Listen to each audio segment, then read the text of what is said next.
I survived a car crash that should have killed me. My brakes failed on a steep hill in Atlanta, sending my truck smashing into a solid concrete barrier.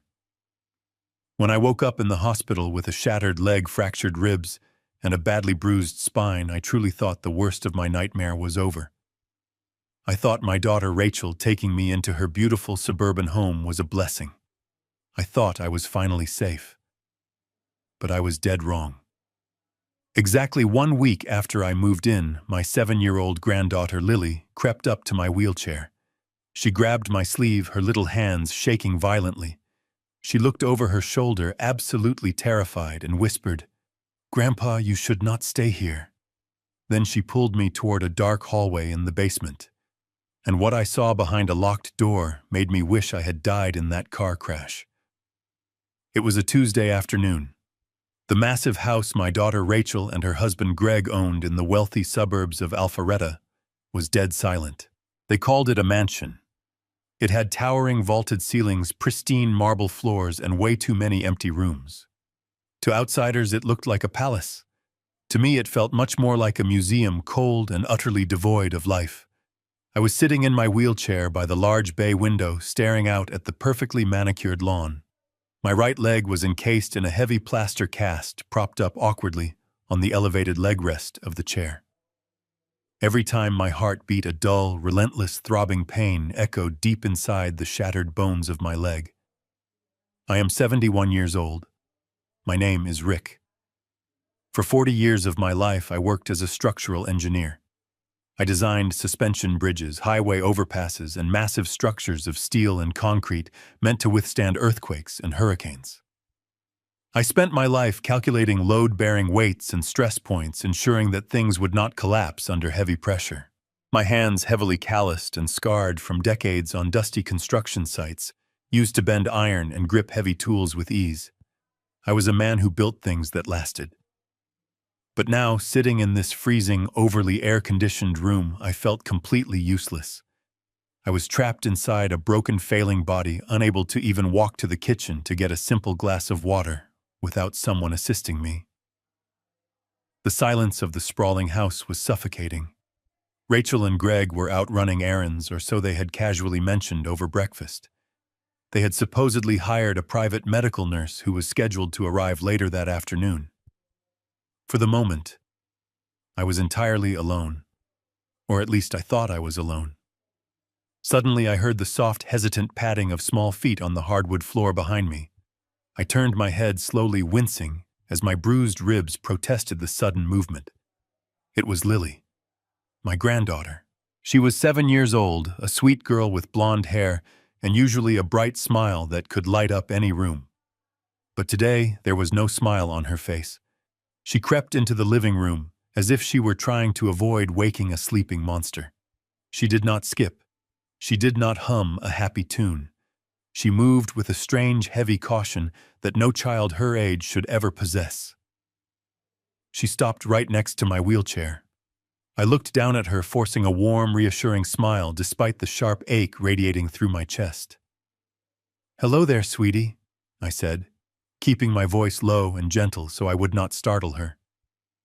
"Are you playing a game of hide-and-seek today?" She did not answer my question. Instead, she reached out and grabbed the sleeve of my faded flannel shirt. Her little fingers were clutching the worn fabric so tightly that her tiny knuckles turned completely white. She leaned in close to my arm, her breath warm and rapid. "Grandpa," she whispered, her voice trembling so badly it broke my heart into pieces. "You should not stay here." I froze completely. The forced smile faded from my face in an instant. I looked deeply into her wide, terrified blue eyes. Children have a very specific look when they are afraid of the dark, or when they think there is a monster hiding under their bed. I raised my own daughter, so I knew that look well. But this was not a childhood fear.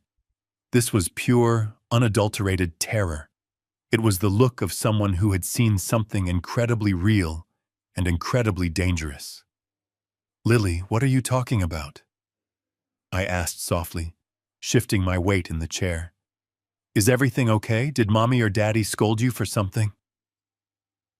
She shook her head rapidly, her eyes darting nervously toward the grand staircase in the foyer, as if she expected someone to come marching down at any second.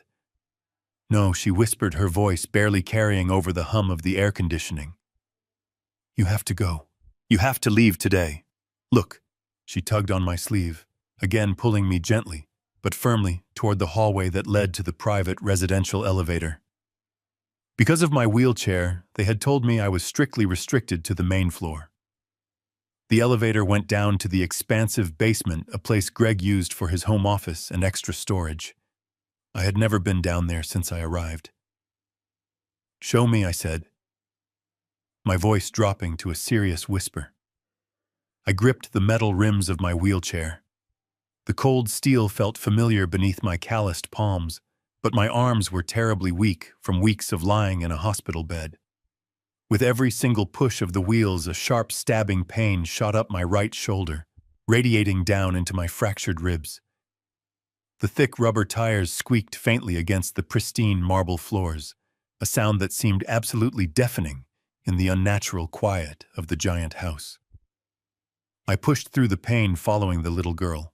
Lily walked right beside me, keeping her small hand firmly on my arm. We reached the elevator doors. She reached up on her tiptoes and pressed the glowing down button. The doors slid open with a soft, melodic chime. I rolled myself inside the wood-paneled cab and she followed, hitting the button for the basement level. The descent was agonizingly slow. My heart was pounding against my ribcage, heavy and fast, like a steel hammer striking a heavy anvil. I tried desperately to convince myself that this was just a child's overactive imagination. Maybe she had watched a scary movie on her tablet. Maybe she misunderstood a complicated adult conversation. But my gut, the deep instinct honed by decades of anticipating structural failures before they even happened, was screaming at me loudly. Something in this house was deeply, fundamentally wrong. The elevator doors finally opened to the basement. It was not a dark, unfinished cellar with exposed pipes. It was a sprawling, fully finished lower level, with plush gray carpets and bright recessed lighting. The air down here felt significantly cooler, almost sterile, like a hospital corridor. Lily stepped out first. She did not let go of my sleeve. She guided me down a long, narrow hallway lined with several closed doors. At the very end of the hall was a heavy, solid oak door. It was Greg's private office. Or at least, that is exactly what Rachel had told me on my first day here. She had explicitly said it was off-limits because Greg had highly sensitive client financial files in there. But as we got closer, I saw that the heavy door was not fully shut. It was left ajar by just an inch or two, allowing a thin sliver of harsh white fluorescent light to spill out onto the dark carpet. Lily stopped about 10 feet away from the door. She let go of my sleeve and took a large step back, wrapping her arms around her own small torso, as if she were freezing cold. She pointed a violently trembling finger at the sliver of light shining through the crack. In there, she whispered, tears finally welling up in her eyes and spilling down her pale cheeks. I saw it this morning when Daddy left. Please, Grandpa. Look. I swallowed hard. My throat felt exactly like dry sandpaper. I gripped the wheels of my chair and pushed myself forward, inch by agonizing inch, toward the glowing crack in the door. The silence in the basement was so heavy, it felt like deep water pressing violently against my eardrums. I reached out with a shaking hand and placed my palm flat against the cool wood of the oak door. I took a deep, painful breath, bracing myself for whatever childish misunderstanding lay behind it. But as I pushed the door open, the reality of the situation hit me with the devastating force of a runaway freight train. The room was not an office. The truth waiting inside was so horrific, so incredibly calculated and cruel, that my blood ran ice cold, and the peaceful, loving family life I thought I knew shattered instantly into a million unfixable pieces. I pushed the heavy oak door the rest of the way open. It swung inward on freshly oiled hinges, making absolutely no sound. The air inside did not smell like printer ink or old books you would expect from a home office. Instead, it was the sterile, unforgiving stench of rubbing alcohol-bleached sheets and chemical antiseptics. My eyes adjusted to the harsh fluorescent lighting humming overhead. I blinked, trying to make sense of the room. As an engineer, my brain is hardwired to process spatial reality instantly. But right then, my logical brain completely stalled. There was no mahogany desk. There were no filing cabinets tucked into the corners. There was no glowing computer monitor displaying stock market trends. The center of the room was dominated by a single terrifying piece of machinery. It was a heavy-duty motorized medical bed. The thick frame was industrial steel painted a dull, clinical gray. But it was not the cold metal that made my stomach drop. It was what was attached to the rails. Thick, dark leather restraints, 4 of them, 2 at the head of the bed and 2 at the foot.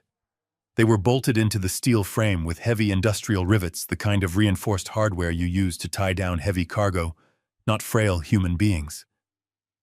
I rolled my wheelchair closer, my breathing becoming shallow and erratic. I reached out a trembling hand and brushed my fingertips against the leather strap meant for a right wrist. It was brand new, thick, and completely unyielding, fastened with heavy metal buckles. I spent my career studying tensile strength. I knew load-bearing capacities intimately. These restraints were not meant to keep an elderly patient from rolling out of bed. They were meticulously designed to hold down a fully grown man who was fighting back with every ounce of his strength. They were designed to keep someone completely trapped. A wave of profound nausea washed over my body. I swallowed hard, trying to keep my breakfast down. Why would Rachel, the little girl I taught to ride a bicycle, have a psychiatric restraint bed hidden in the basement of her luxury home? I tore my eyes away from the bed and looked toward the far wall. A massive 6-foot-wide whiteboard was mounted against the drywall. It was covered in paperwork held up by dozens of small black magnets. I pushed the wheels of my chair forward, ignoring the burning pain shooting up my broken leg. I needed to see what was on that board. As I got within 3 feet of it, the breath left my lungs. The documents were not Greg and his commercial real estate contracts. They were mine. Every piece of paper on that board belonged to me. There were copies of my retirement account statements, my pension payouts, the deed to my house in Atlanta, and my investment portfolio summaries. Someone had gone through my private financial life with a fine-toothed comb. My total net worth, roughly $4.5 million, was circled multiple times in thick black ink at the very top of the board. But it was the writing in bright red marker beneath my bank statements that made the blood freeze in my veins. The handwriting was unmistakably Rachel, and her specific cursive style. I had seen her write birthday cards and grocery lists for 40 years. The red letters spelled out payment deadline October 15th. Right beneath that, in the same bright red marker, were the terrifying words, cognitive decline progressing. My mind spun out of control. Payment. Deadline cognitive decline. I was sharp as a tack. My memory was flawless. I had spent the week feeling slightly foggy, but I had attributed that to the painkillers and the concussion from my car crash. They were tracking a cognitive decline that did not exist. Or worse, a decline they were trying to artificially create. My eyes darted to a small stainless steel medical cart parked next to the head of the bed. On top of the cart sat a silver tray holding several orange prescription pill bottles. I wheeled myself over to the cart, my hands shaking so badly I could barely pick one of the bottles up. I held it up to the fluorescent light. The patient name printed on the label read, Richard Dalton. My name. The prescribing doctor was someone I had never heard of in my life. I rotated the bottle to read the medication name. Haloperidol. 50 milligrams. I may be an old bridge engineer and not a doctor, but my late wife had been a registered nurse for 30 years. I knew enough about medications to know that haloperidol is a high-dose, severe antipsychotic drug. It is used to chemically subdue violent patients suffering from severe schizophrenia or advanced dementia. It is not a painkiller meant for a broken leg. It is a chemical straitjacket. The pieces of the puzzle slammed together in my mind with horrifying clarity. The fogginess I felt every morning, the faint metallic taste in the orange juice Rachel handed me with breakfast every day, the sudden exhaustion that would hit me like a brick wall by noon. They were already drugging me. My own daughter and her husband were secretly poisoning me with antipsychotics to fake a cognitive decline, preparing to strap me to this horrific bed in their basement to steal the money I had worked 40 years to save. What would you do if you realized your own flesh and blood built a trap for you? Let me know in the comments below, because sitting in that wheelchair, staring at my own chemical execution, I felt a kind of heartbreak that no physical injury could ever match. The heavy silence of the basement suddenly shattered as the floorboards creaked violently directly above my head. My son-in-law Greg was walking directly toward the wooden staircase, and I was sitting completely paralyzed right inside his secret prison. Time was up. The rhythmic thud of expensive leather dress shoes echoed through the ceiling directly above me. Thump, thump, thump. It was a sound I recognized instantly. Greg. My son-in-law was home. Judging by the determined weight of his footsteps, he was walking straight toward the foyer staircase leading down to this exact basement. Cold panic pierced through my chest. I had maybe 2 minutes before he reached the bottom. If he found me sitting in this room staring at a psychiatric bed and a whiteboard detailing his plan to steal my life savings, I knew I would never make it out of this house alive. Lily let out a stifled gasp. Her small hands flew up to cover her mouth, her eyes wide with absolute dread. She knew what her father was capable of. I desperately had to get her out of here. I reached out and grabbed her trembling shoulder.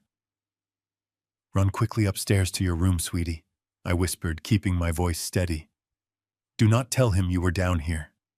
Just go." She did not hesitate. She turned and darted down the hallway, her socks sliding silently against the gray carpet. She slipped into the shadows near the back staircase just as the heavy wooden door at the top of the main basement stairs groaned open. I gripped the cold metal rims of my wheelchair. My palms were slick with sweat. I clamped my jaw shut, bracing myself for the immense physical toll this would take on my broken body. I threw my weight backward, pulling the wheels with every ounce of strength I had left. The chair rolled backward out of the terrifying room. I reached out and grabbed the brass handle of the oak door. I pulled it shut, praying the freshly oiled hinges would remain perfectly silent. It clicked into the doorframe with a soft thud. I had to cross 40 feet of open hallway, get into the elevator, and make it to my bedroom before Greg rounded the corner. I began to push. My triceps burned instantly, screaming in protest as they bore the dead weight of the heavy steel chair and my immobilized body. Each thrust of my arms sent a shockwave of pain tearing through my bruised spine and fractured ribs. But the worst pain came from my right leg. The thick plaster cast felt like an anchor made of solid lead. Because of the elevated leg rest, every time the wheels hit even the slightest uneven patch of carpet, the vibration shot straight into my shattered tibia. It felt like someone was repeatedly striking my shin bone with a hot iron hammer. I gritted my teeth so hard my jaw popped. I could not afford to make a single sound. The heavy thud of Greg walking down the wooden stairs grew louder and more distinct. He was taking his time, probably checking his phone, unaware that his sinister plot was unraveling just a few yards away. I reached the elevator doors and slammed the heel of my good left foot against the call button. The wait felt like an absolute eternity. Seconds stretched into hours. Sweat began to pour down my forehead, stinging my eyes and blurring my vision. My heart was hammering against my ribcage so violently that I feared I might have a heart attack right there in the hallway. "Come on," I prayed silently, watching the digital floor indicator above the door. Finally, the metal doors slid open. I threw myself backward, yanking the wheels aggressively to spin the chair around. I reversed into the small cabin and frantically smashed the button for the main floor. The doors began to close just as I heard Greg reach the bottom landing. His leather shoes stepped off the wood and onto the carpet. If he turned his head left, he would see the doors sliding shut. I held my breath, pressing myself far back against the rear wall. The doors snapped shut. The cabin began to slowly ascend. I let out a shaky breath, wiping the stinging sweat from my eyes. But I was not safe yet. The metal elevator reached the main floor with a soft chime. I pushed the doors open before they could even fully retract. I was completely exhausted, my old lungs burning for oxygen, but pure adrenaline forced me forward. I wheeled out into the bright foyer. The plush Persian rugs in the front living room were an absolute nightmare for the rubber tires. I had to push twice as hard to maintain any forward momentum. I could hear the basement door opening again. Greg was slowly coming back up. I wheeled frantically down the long corridor toward the guest suite they had converted into my bedroom. My muscles were giving out. My hands were blistered and raw from the harsh friction of the metal rims. I reached my door, shoved it open, and rolled myself inside. I spun the heavy chair around, shown to face the window, panting heavily. I desperately needed a solid alibi. I reached out blindly toward the small mahogany nightstand beside my bed and grabbed the first object my fingers brushed against. It was a thick, hardcover novel Rachel had left there. I flipped it open randomly and dropped it onto my lap, resting my shaking hands on the open pages. I took one final massive gulp of air and forced my breathing to slow down into a steady, rhythmic pace. I commanded my facial muscles to completely relax, masking the sheer terror and physical agony coursing through every nerve of my body. The heavy footsteps stopped directly outside my bedroom. The brass doorknob turned slowly. The door swung open, revealing Greg standing in the threshold. He wore a tailored suit, his eyes dark and calculating. He stared at me in total silence for a long, agonizing moment. I slowly looked up from my book, blinked twice, and offered him the tired, confused smile of a completely helpless old man. Greg stood frozen in the doorway, his eyes narrowing as they darted from my face to the heavy cast on my leg, and finally to the thick, hardcover book resting on my lap. I held my breath, burying the panic deep inside my chest. I made sure my hands trembled just enough to look like the frail, exhausted father they expected me to be. After what felt like hours, the hard lines of his jaw finally relaxed. He let out a short, dismissive breath, clearly convinced that I had been sitting there all afternoon, lost in a book I could barely comprehend. Before he could say a single word, a bright, cheerful voice echoed from the hallway behind him. It was Rachel. She pushed past her husband, carrying a stack of neatly folded towels. She wore a pristine white blouse and a perfectly practiced smile that did not quite reach her eyes. "Oh, good, you are awake," she chimed, stepping into my room with a breezy, effortless grace.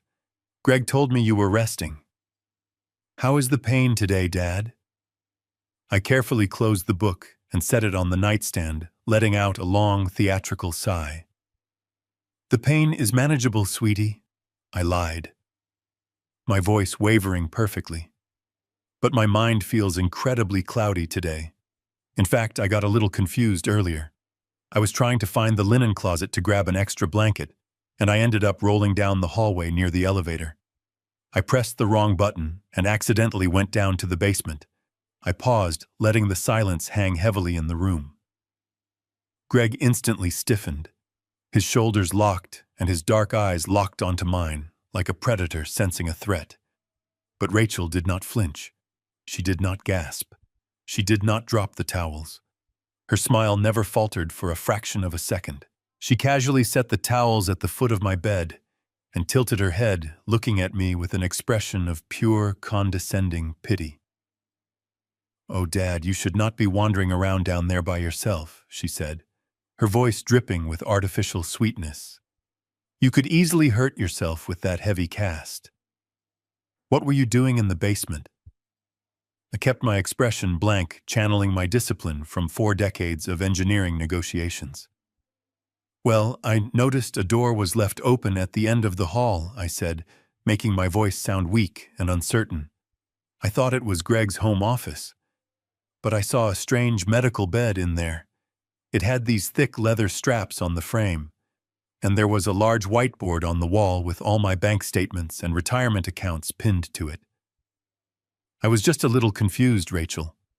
What exactly is that room for the psychological chess match officially began? I watched her face closely, waiting for a crack in her perfect facade. A stammer, a nervous glance at Greg, a sudden change in her breathing pattern. But there was absolutely nothing. Rachel walked over and gently patted my shoulder, her touch feeling like a block of solid ice against my skin. "Oh, that room," she laughed softly, a bright sound making my stomach churn. "We wanted it to be a surprise, but I guess you ruined it. That is your new physical therapy studio, Dad. The doctors said you are going to need intense rehabilitation once that cast comes off. The bed is specially designed for resistance training. Those straps are actually just heavy-duty tension bands to help you stretch your atrophied muscles safely without falling." She looked me dead in the eye, her gaze steady and warm. I stared back at her, internally reeling from the absolute perfection of her lie. She was smooth. She was terrifyingly convincing. If I had not seen the high-dose antipsychotic medication sitting on that cart, I might have actually believed her. "And what about the whiteboard with my financial documents?" I asked, forcing a small, confused chuckle. It looked like a bank vault down there. Greg stepped forward, his hands deep in his tailored trousers. His smooth voice perfectly matched his wife's performance.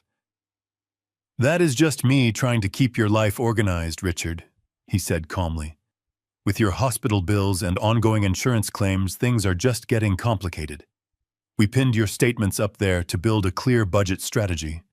We want your retirement fund completely protected while you heal. Your cognitive state has been a bit foggy since the accident, so we are handling the heavy lifting for you. There is absolutely nothing to worry about. Nothing to worry about." The words echoed in my mind like a cruel joke. I looked at Rachel, my only child.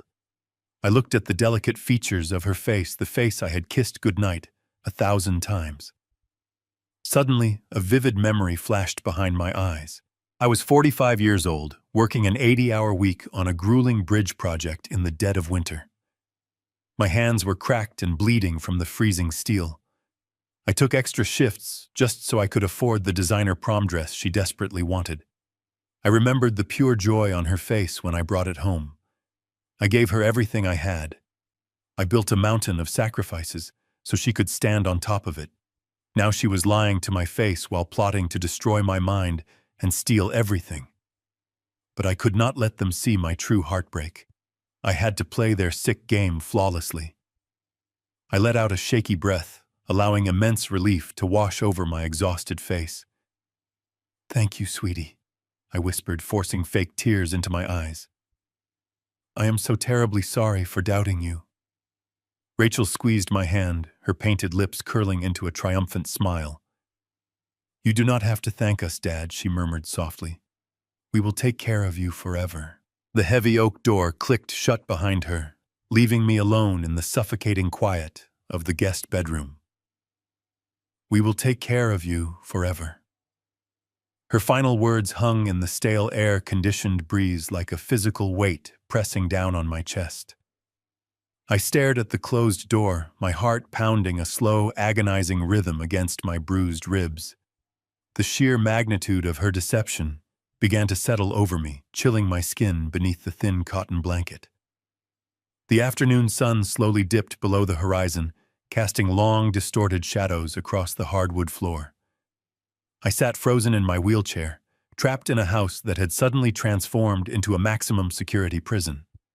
I tried to steady my breathing, but the adrenaline from my frantic escape from the basement was finally wearing off, leaving behind a profound, aching exhaustion. Every bone in my body throbbed.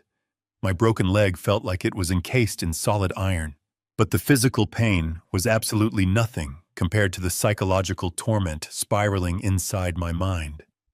I was a man who built things based on logic, structural integrity, and measurable facts. Now the foundation of my entire reality was completely crumbling beneath me.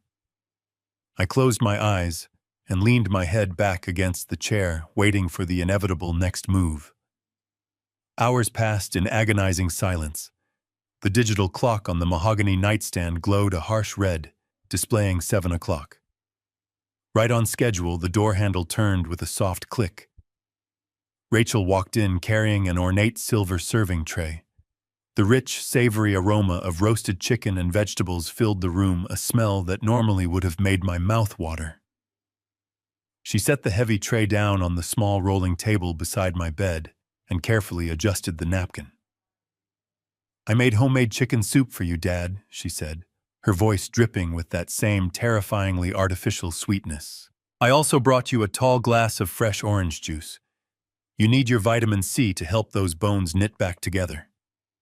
She pushed the rolling table directly over my lap, patting my shoulder affectionately. I looked down at the meal. Steam curled gently from the porcelain bowl, swirling above the golden broth. The tall crystal glass beside it was filled with brightly colored juice condensation, dripping slowly down the sides. It looked like the perfect loving meal, prepared by a devoted daughter. I forced my hands to remain steady as I reached for the heavy silver spoon. "Thank you, Rachel," I murmured, keeping my eyes locked on the bowl. "This looks absolutely wonderful." She smiled, stepping back toward the door. "Eat every last drop, Dad. You need your strength.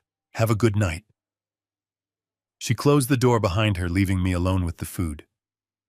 I stared at the tray for a long time. My stomach growled violently, reminding me that I had not eaten a single thing since breakfast. I picked up the spoon and dipped it into the warm broth, bringing a small amount to my lips. It tasted completely normal, savory, salty, and rich. I swallowed it smoothly, feeling the warmth spread down my throat. I took another spoonful, then a third. The soup was fine. I set the spoon down and reached for the crystal glass of orange juice. The cold condensation slipped against my rough, calloused fingers. I brought the rim of the glass to my mouth and took a slow, deliberate sip. Instantly, every alarm bell in my brain began to ring. As a structural engineer, my senses were honed by decades spent on industrial construction sites. I had spent my entire life working around volatile chemical solvents, heavy metallic compounds, and industrial sealants. I knew exactly what natural elements were supposed to smell and taste like. Beneath the overwhelming sweetness of the concentrated citrus, there was something else. It was faint, incredibly subtle, but undeniably present. It was a harsh, synthetic, metallic bitterness that coated the very back of my tongue. It tasted like a crushed alkaline battery mixed with industrial chalk. I froze, the cold glass hovering just inches from my face. My breathing hitched as a wave of pure, unfiltered horror washed over me.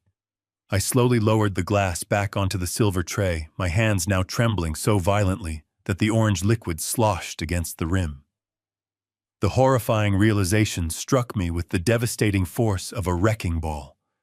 The heavy brain fog I had been struggling with every single morning, the terrifying memory lapses where I could not remember conversations from just hours before, the profound, debilitating exhaustion that kept me chained to this wheelchair, unable to even lift my own arms by mid-afternoon.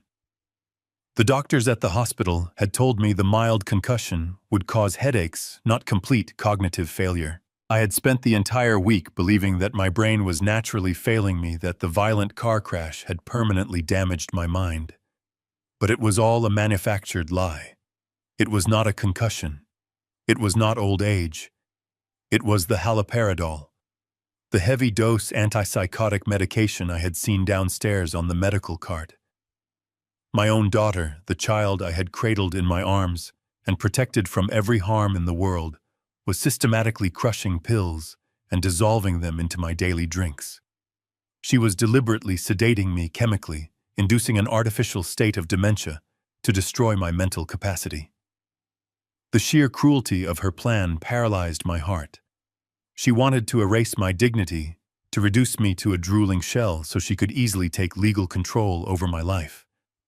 She was manufacturing a medical crisis to justify locking me in that basement bed forever. Every sip of juice I consumed over the past 7 days was slowly poisoning my nervous system. I stared at the bright orange liquid, feeling a sickening surge of betrayal burn through my chest. I was completely trapped. I was completely alone.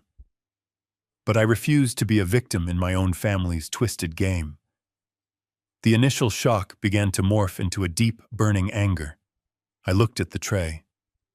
If Rachel came back and found the soup untouched and the juice full, she would know I suspected something. I had to play the part of the obedient, fading father perfectly. I wheeled my chair slowly toward the corner of the room where a large decorative potted ficus tree stood. It was a massive ceramic pot filled with dark, loose soil. I picked up the crystal glass with shaking hands, leaning over the edge of the pot. I poured the poisoned orange juice directly into the dirt, watching the thick liquid seep into the roots. I did the same with the chicken soup, burying the meat and vegetables deep beneath the topsoil so it would not smell. I left just a tiny amount of broth at the bottom of the bowl and a few drops of juice in the glass, making it look as though I had eagerly consumed every last bit. I pushed my wheelchair back to the center of the room, parked it by the bed, and waited for the night to fall. When Rachel finally came back to collect the tray, she smiled brilliantly, praising me for having such a healthy appetite. I nodded sluggishly, closing my eyes and letting my head loll to the side, pretending the heavy sedatives were already pulling me under. She turned off the main lights, leaving only the dim glow of the hallway, and gently pulled the door shut. The lock clicked. As soon as the sound echoed through the room, I opened my eyes. The darkness was absolute, but my mind was beginning to spark with a brilliant, terrifying clarity. For the first time in 7 agonizing days, my body was not processing a fresh dose of heavy antipsychotic medication. The hours crawled by in painful silence. Around 2 in the morning, the physical withdrawal began. A cold sweat broke out across my forehead. My hands trembled violently, and a dull, throbbing ache radiated through my skull as my brain fought to flush the residual chemicals from my bloodstream. I gripped the thick fabric of my bedsheets, grinding my teeth against the nausea. I would not call out for help. I would not give them the satisfaction of seeing me break. By the time the faint gray light of dawn began to creep through the window blinds, the heavy, suffocating fog that had clouded my thoughts for a week was finally gone. My mind was sharp. The sluggish confusion was replaced by the cold, calculating precision of a structural engineer. I lay there in the quiet room, staring at the ceiling, and began to analyze my situation the exact same way I would analyze a collapsing bridge. Every structural failure has a root cause. You just have to follow the cracks. If Rachel and Greg were willing to chemically lobotomize me to steal my retirement funds, what else were they capable of? The realization hit me like a physical blow to the chest. My car crash, the accident that put me in this wheelchair and made me completely dependent on them. I replayed the terrible memory in my mind. I had been driving my truck, a vehicle I maintained with absolute perfection, down a steep, familiar hill in Atlanta. When I pressed my foot against the brake pedal, there was no resistance. The pedal slammed flat against the floorboard. The brake lines had completely failed, sending me crashing into a solid concrete barrier at 60 miles an hour. The police report had called it a catastrophic mechanical failure. I had believed them. But brake lines on a well-maintained truck do not just spontaneously fail. They have to be cut. They have to be tampered with. Greg owned a commercial real estate business that was constantly bleeding money. He had access to my garage. He knew exactly when I took my weekly drive down that steep canyon road. The crash was not an accident. It was a failed assassination attempt. When the crash did not kill me, they panicked. They needed a backup plan to get my money before I recovered and went back to my independent life. So they brought me into their home, locked me in a guest room, and started poisoning my food to legally declare me incompetent. The sheer magnitude of their evil was breathtaking. They wanted me dead, and when that did not work, they decided to bury me alive inside my own mind. I was a burden they wanted to erase completely from this earth, but they wanted to squeeze every last dollar out of my suffering first. Have you ever been betrayed by the person you protected your whole life? Have you ever looked into the eyes of someone you loved and realized you were staring at a stranger who wanted to destroy you? Let me know in the comments below. Because I promise you, the isolation of that moment is a darkness I would not wish on my worst enemy. But they made one massive, fatal miscalculation. They thought I was just a weak, broken old man who would quietly fade away into the shadows. They forgot who I really was. I spent 40 years calculating the breaking point of steel and concrete. I knew exactly how to dismantle a massive structure piece by piece until the whole thing came crashing down. I was no longer a helpless victim trapped in a wheelchair. I was an engineer, and it was time to systematically demolish the lives of the people who tried to bury me. Their entire plan relied on my silence. They believed I was trapped. They truly believed I was at their mercy. But they were wrong. I was awake. I was angry. And I was going to teach them a devastating lesson they would never forget. The hunt had officially begun. The morning sun filtered through the heavy bedroom blinds, casting thin, pale lines of light across my blankets. I had barely slept, spending the remaining long, dark hours of the night running through every possible scenario in my head. When the doorknob finally clicked at 9 o'clock, I immediately let my jaw go slack and allowed my eyes to glaze over. I slouched deeply into my pillows, the picture of a broken, sedated old man. Rachel walked into the room briskly, bringing with her the overwhelming scent of her expensive floral perfume. But she was not alone. Behind her stood a man who looked like he belonged in a maximum security prison yard rather than a luxury suburban home. Dad, Rachel chirped, her voice bouncing off the walls with that sickeningly fake enthusiasm. I have wonderful news. We finally found a private physical therapist who can do in-home visits. This is Todd. He is going to help you get your strength back. I slowly turned my head, blinking several times, as if it took monumental effort just to process her words. I looked at the man standing at the foot of my bed. My mind, now completely clear of the heavy antipsychotics, began to analyze him with the rapid, cold precision of a forensic investigator. Todd did not say a single word of greeting. He simply stood there, his arms crossed over his massive chest, staring down at me with cold, dead eyes. He was wearing a set of pale blue medical scrubs, but they fit him terribly, stretching tightly across his bulging shoulders and thick neck. He looked like a bouncer in a stolen hospital uniform. As an engineer, I was trained to spot structural anomalies that indicate a larger hidden problem. Todd was a walking anomaly. Real medical professionals carry an air of clinical calm. They have clipboards, blood pressure cuffs, or at the very least, a gentle bedside manner. Todd carried absolutely nothing. His hands hung loosely at his sides, and I noticed his knuckles. They were heavily calloused, scarred, and flattened, the unmistakable hands of a man who spent his life punching things, not healing them. But the most glaring red flag was on the left side of his thick neck. He had attempted to conceal it with a heavy layer of flesh-colored makeup, but the sweat from the morning heat had caused the foundation to streak. Beneath the smeared makeup, I could clearly see the jagged dark blue ink of a prison gang tattoo poking out above his collar. My heart hammered against my ribs, but I kept my breathing shallow and erratic, playing the part of the confused patient. Rachel patted my foot through the blanket. "I have to go run to the bank, Dad," she said brightly. "Todd is going to do a preliminary assessment on your leg and help you with some stretches. You be good for him, okay?" She turned on her heel and practically skipped out of the room, pulling the door shut behind her. The heavy click of the lock echoing in the quiet room sounded like a death sentence. I was now locked in a small room with a violent thug hired by my own family. Todd slowly walked over to the side of my bed. He did not wash his hands. He did not ask me how I was feeling or check my medical chart. He simply grabbed the edge of my heavy plaster cast with his rough, scarred hands. "Well, old man," Todd muttered, his voice a low, gravelly rumble that seemed to vibrate in my chest. "Let us see how much damage you really have." Without any warning whatsoever, he wrapped his massive fingers around my shattered shin and squeezed. He did not perform a therapeutic stretch. He did not test my range of motion.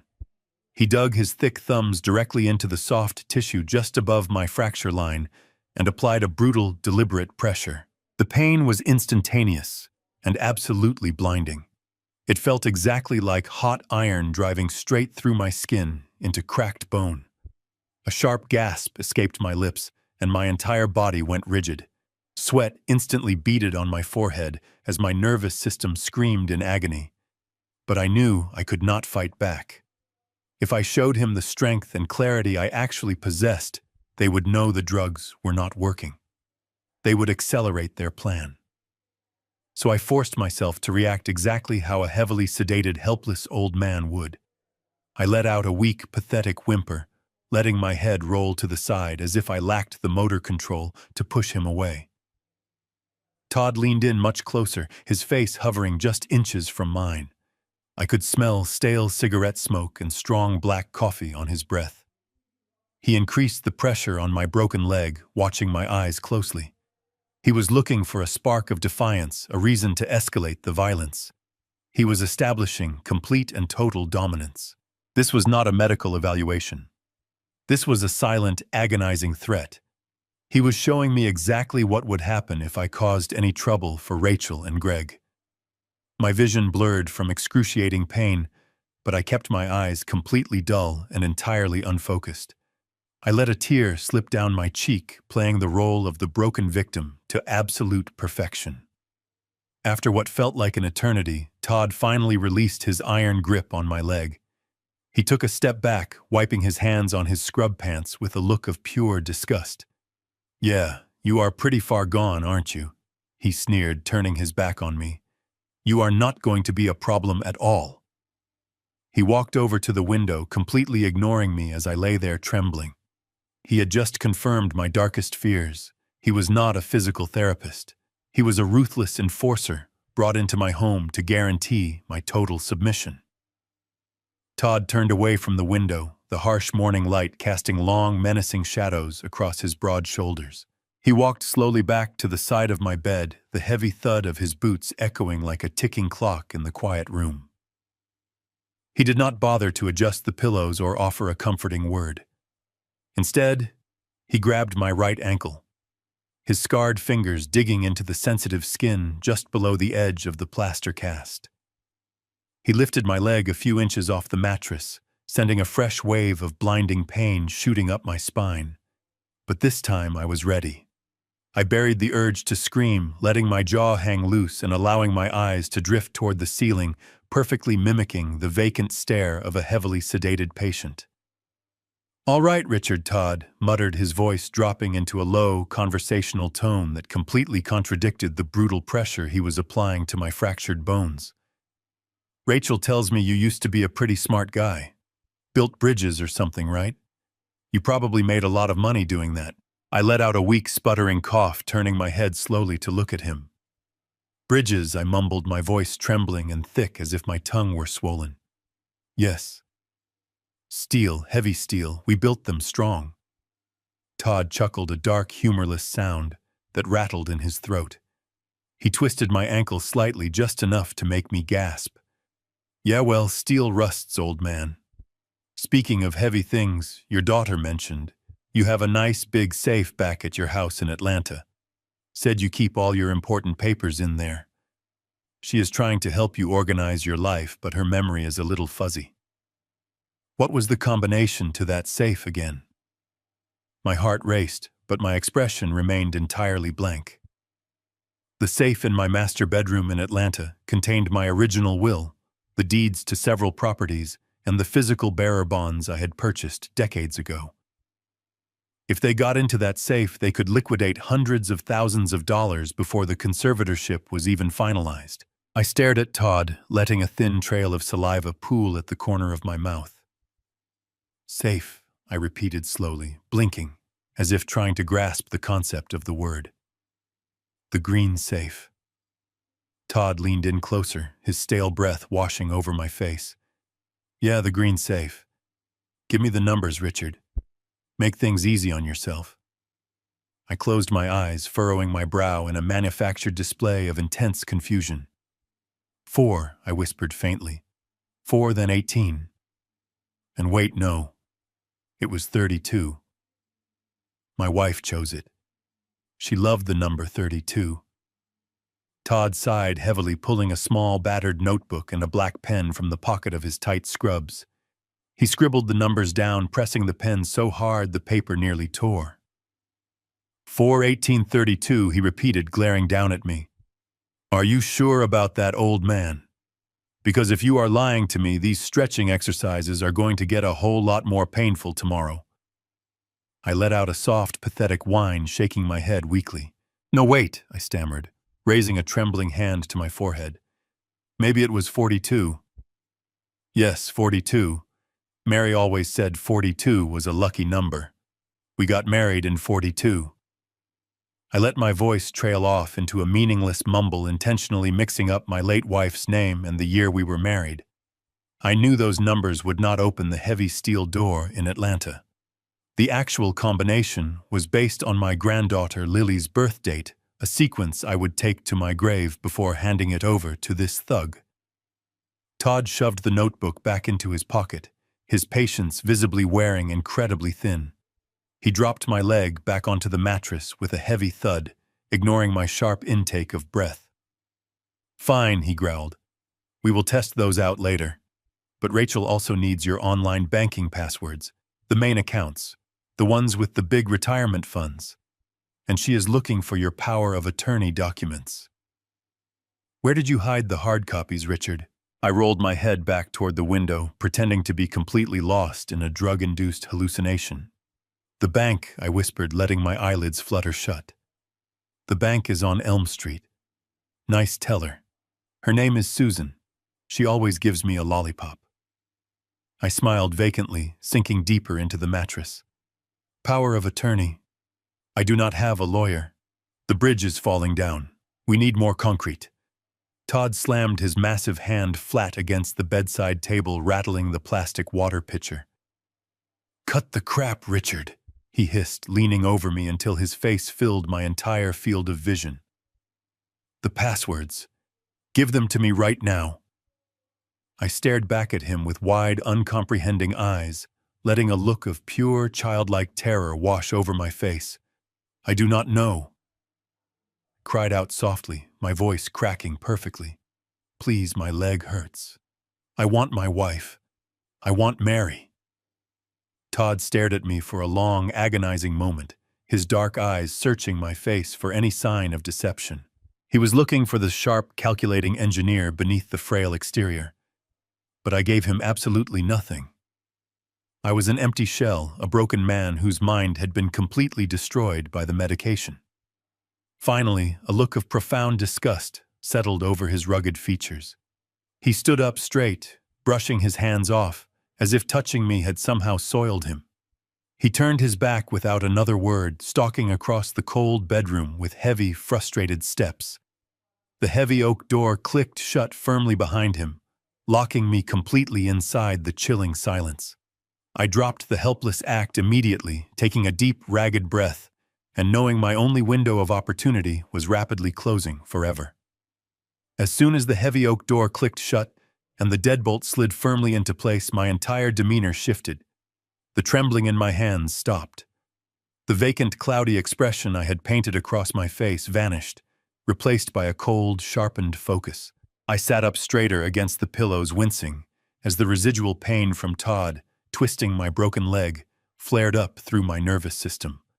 My shin throbbed with a fiery intensity, a brutal reminder of the physical threat I was now under. I took a deep, ragged breath, forcing oxygen into my lungs to steady my racing heart. The chilling silence of the guest bedroom pressed down on me like a physical weight. My window of opportunity was rapidly closing forever. Todd was not a patient man. If I did not give them the real combination to my safe or the location of my power of attorney documents, soon the physical violence would inevitably escalate. I could not fight a man of his size, especially not while confined to this wheelchair with a shattered leg. I needed outside intervention. I needed legal and physical protection before Tuesday arrived, and the conservatorship was finalized in front of a judge. I reached over to the mahogany nightstand, opening the top drawer as quietly as I possibly could. My smartphone was resting inside, right next to the thick hardcover book I had used as a prop yesterday. I pulled the phone out the cool metal casing, feeling like a lifeline in my calloused palm. I unlocked the screen and immediately tapped on my contacts, scrolling down until I found the name Bradley Pierce. Bradley had been my trusted estate lawyer and close personal friend for over 2 decades. We had played golf together. He knew my financial portfolio inside and out, and more importantly, he knew I was not suffering from any form of cognitive decline. If I could just get him on the phone, if I could just explain the psychiatric bed in the basement and the haloperidol they were sneaking into my food, he would send the police to this house within 10 minutes. I tapped the green call button and lifted the phone to my ear, my chest tight with desperate anticipation. I waited for the familiar ringing sound. I waited for the automated voice of his receptionist. But there was absolutely nothing. The line was completely dead. I pulled the phone away from my ear and stared down at the brightly lit screen. In the top right corner, where there should have been 4 solid bars of cellular reception, there was only a small gray circle with a diagonal line through it. The words "No service" hovered ominously at the top of the display. A cold knot formed tightly in the pit of my stomach. This made absolutely no sense. Alpharetta was a highly developed, affluent suburb. The cell towers were everywhere. I had full reception the day Rachel drove me home from the hospital. I tapped the screen frantically, trying to force the phone to search for a network signal. I toggled the airplane mode on and off, praying it was just a temporary software glitch. The gray circle remained. I was completely disconnected from the cellular network. Panic began to claw at the edges of my mind, but I forced it down, relying on my engineering background to find a logical workaround. If the cellular network was down, I could still use an internet connection to send Bradley an emergency email or make a wireless call. I opened the settings menu on my phone and navigated to the wireless networks page. The household network, which Rachel had proudly named the Mansion Hub when I first arrived, was listed right there. But there was a small lock icon next to it, and my phone was refusing to connect. I tapped the network name, and a prompt appeared on the screen asking for the password. I carefully typed in the password Rachel had given me on my first day here, a simple combination of her anniversary date and Greg's name. I hit join. The screen loaded for an agonizing 5 seconds before a red text box popped up declaring the password was incorrect. I typed it again, slower this time, making absolutely sure my shaking fingers did not hit the wrong digital keys. Incorrect password. I tried the birthday of Lily. Incorrect. I tried her maiden name. Incorrect. They had changed the wireless password. The realization washed over me like a bucket of ice water. This was not a coincidence. This was a deliberate, calculated move to sever my only lifeline to the outside world. I stared at the useless piece of glass and metal in my hands. The knot in my stomach tightened into a painful cramp, but something still bothered me. Changing the wireless password made sense if they wanted to stop me from sending an email. But how did they completely kill my cellular reception? You cannot simply turn off the cell towers in a major metropolitan suburb. My mind began to race, processing the physical environment of the room. If there is a localized dead zone in a place with otherwise perfect coverage, there has to be a source of active interference. There had to be a physical device blocking the radio frequencies. I threw the heavy cotton blankets off my body and gripped the rims of my wheelchair. I hauled myself out of the bed, the movement sending a sickening wave of pain up my fractured leg. I settled heavily into the chair and leaned over the side of the mattress, peering down into the dark, dusty space underneath the bed frame. At first I saw nothing but the wooden slats and a few stray dust bunnies. But then, tucked far back against the baseboard near the wall outlet, I saw a small, unnatural green light blinking rhythmically in the shadows. I had just discovered my very own private digital prison. I stared at the blinking green light, the realization washing over me like freezing water. It was a commercial signal jammer, the kind you plug into a wall outlet to block all cellular frequencies within a 50-foot radius. My instinct was to rip the device out of the socket and smash it against the hardwood floor. But I forced my hands to remain on the arms of my wheelchair. If I unplugged it, Greg would receive an alert on his phone. The sudden network restoration would tell them what I had done, and my cover as a helpless old man would be blown. I had to leave the jammer where it was. I pulled myself into a seated position, my broken leg throbbing with every single beat. I was isolated in a digital void, surrounded by people who wanted to destroy me. But as panic subsided, a stubborn resilience took root in my mind. I am an engineer. I have spent my life solving impossible problems under pressure. When a load-bearing pillar fails, you do not wait for the bridge to collapse. You find a secondary support system. You build a workaround. I scanned the guest bedroom, my eyes darting across the elegant furniture. I needed a secondary line of communication, something that did not rely on the local wireless network. I gripped the cold metal rims of my wheelchair and wheeled myself slowly toward the far corner of the room, where Rachel had dumped a pile of my belongings the day I was discharged. There were cardboard boxes filled with clothes, a stack of old books, and sitting at the very bottom, half hidden under a blanket, was my old leather tool bag. It was a heavy, battered thing made of thick cowhide, scarred by decades of exposure to harsh weather and construction sites. Seeing it sitting there in this sterile mansion felt like running into an old friend. I reached down, gritting my teeth as muscles in my lower back screamed in protest, and managed to hook my fingers under the brass buckle. I hauled the bag up onto my lap. The familiar smell of worn leather and metallic dust hit my nose, grounding me instantly. Rachel had packed this bag from my house, assuming it just contained old wrenches she could throw away later. She had absolutely no idea what this bag really represented. Back when I was managing major infrastructure projects, corporate espionage was a real threat. Rival contractors were always trying to get a look at our bids and sensitive blueprints. To protect my work, I had customized this bag myself.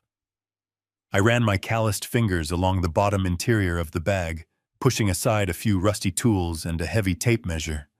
I pressed down firmly on the thick leather lining covering the base. With a satisfying click, the concealed magnetic latch released. I carefully lifted the false bottom, revealing a hidden compartment that was barely an inch deep. Resting silently in the dark space wrapped in a protective layer of foam was an older generation tablet computer. It was a rugged industrial-grade iPad I used specifically for remote job sites, places deep in the mountains, where standard cellular towers simply did not reach. Because my work required constant communication with government inspectors, this tablet was not equipped with a normal commercial SIM card. It was hardwired with a specialized prepaid data plan that operated on an alternative low-frequency industrial band. I pulled the tablet from its foam casing.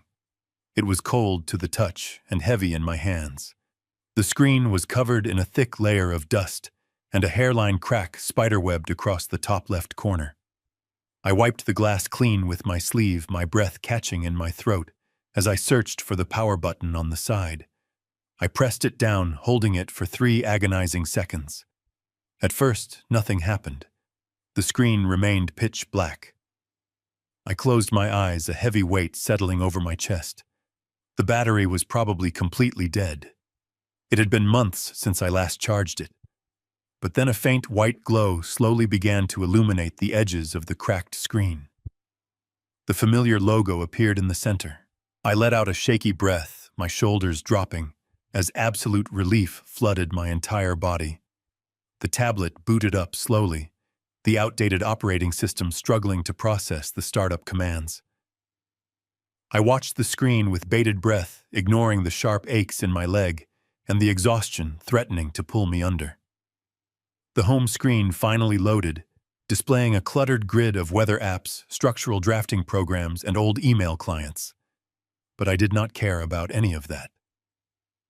My eyes shot immediately to the top right corner of the display. I needed to know if the industrial frequency was strong enough to bypass the cheap commercial jammer, plugged into the wall beneath my bed. For 5 agonizing seconds, the signal indicator remained completely empty. It read, searching, the letters blinking mockingly in the bright digital light. I gripped the edges of the tablet so tightly my knuckles turned white. "Come on," I whispered to the empty room. "Just give me one single bar." Suddenly the word "searching" vanished. In its place, a small, solid white triangle appeared. Then 3 bold bars lit up right next to it. 4G data. The specialized connection had easily bypassed the jamming field. I was connected to the outside world. I let my head fall back against the headboard, tears of pure relief stinging the corners of my eyes. Rachel and Greg thought they had outsmarted me. They thought they had stripped me of my power, isolated me, and left me defenseless in their trap. But they had made a fatal error.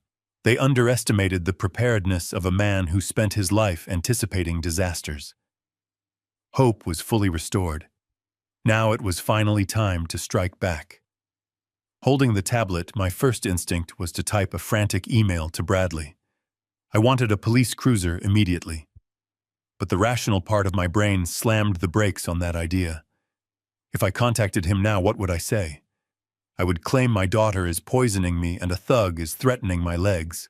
Without hard evidence, a frantic message might play right into Rachel's hands.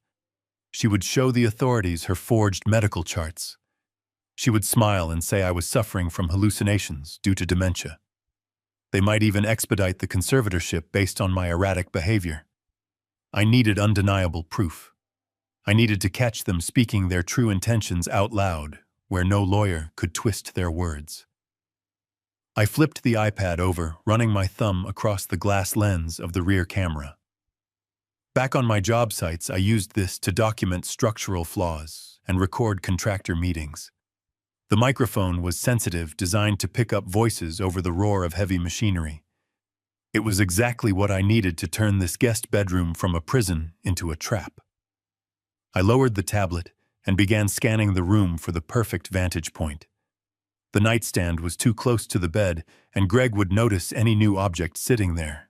The oak dresser was positioned too low, capturing only waist-level footage. My eyes landed on the tall, built-in bookshelf situated in the far corner of the room. It was packed with leather-bound volumes of classic literature. Rachel bought them for decoration, meaning neither she nor Greg would ever read them. The third shelf offered an unobstructed view of the room, including the center floor, where Todd conducted interrogations, and the bed where I slept. It was the perfect spot. But reaching it meant I had to lift myself out of this wheelchair. I gripped the rubber tires and pushed across the rug, the friction fighting me every inch. I parked directly in front of the towering bookshelf and locked the wheels.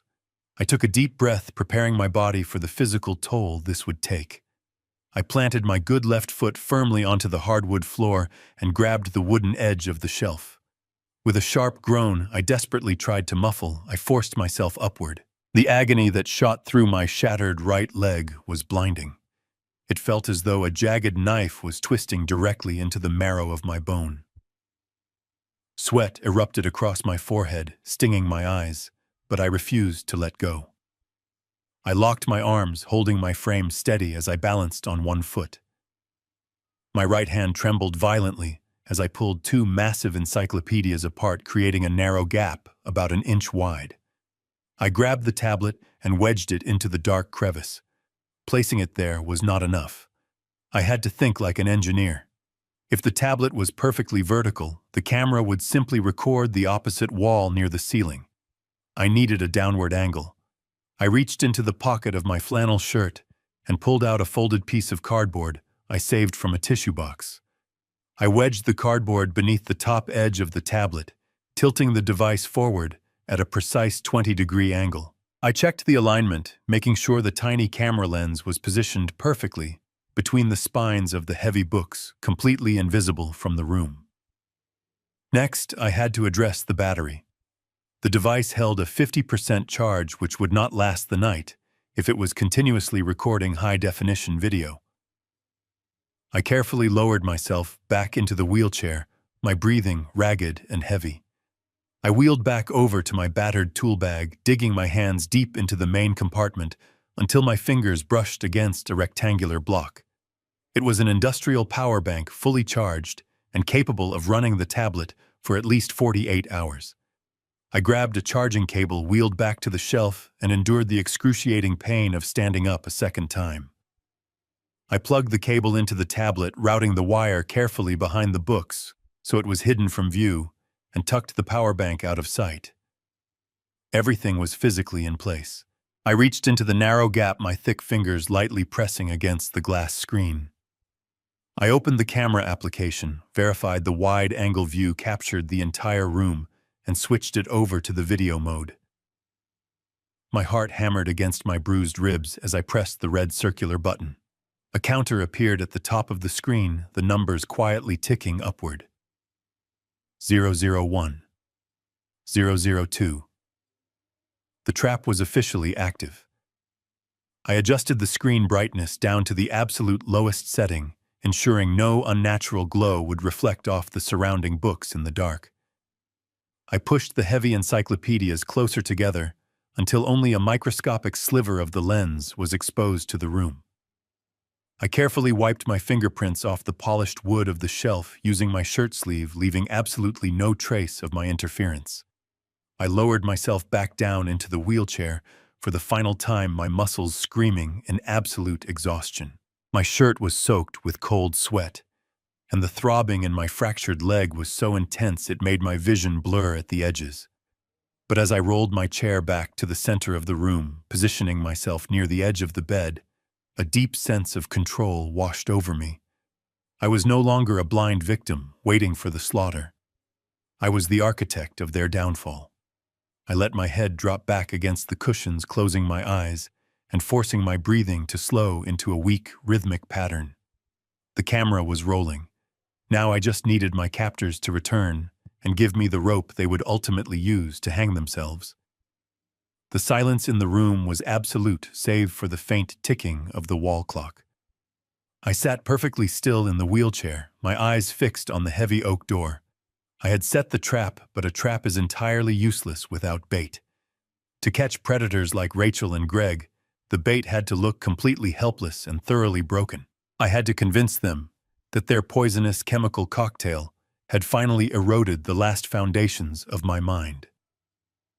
I needed them to believe the Richard Dalton they knew, the strong engineer who built bridges and provided for his family, was completely gone.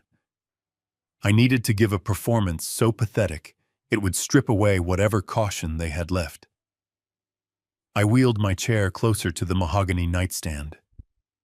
Resting beside the digital clock was a tall plastic pitcher filled with ice water.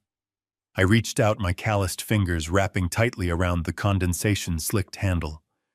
I stared at the clear liquid, a sickening knot forming in my stomach. What I was about to do went against every instinct of pride I had cultivated over 71 years. I was a man who prided himself on his dignity.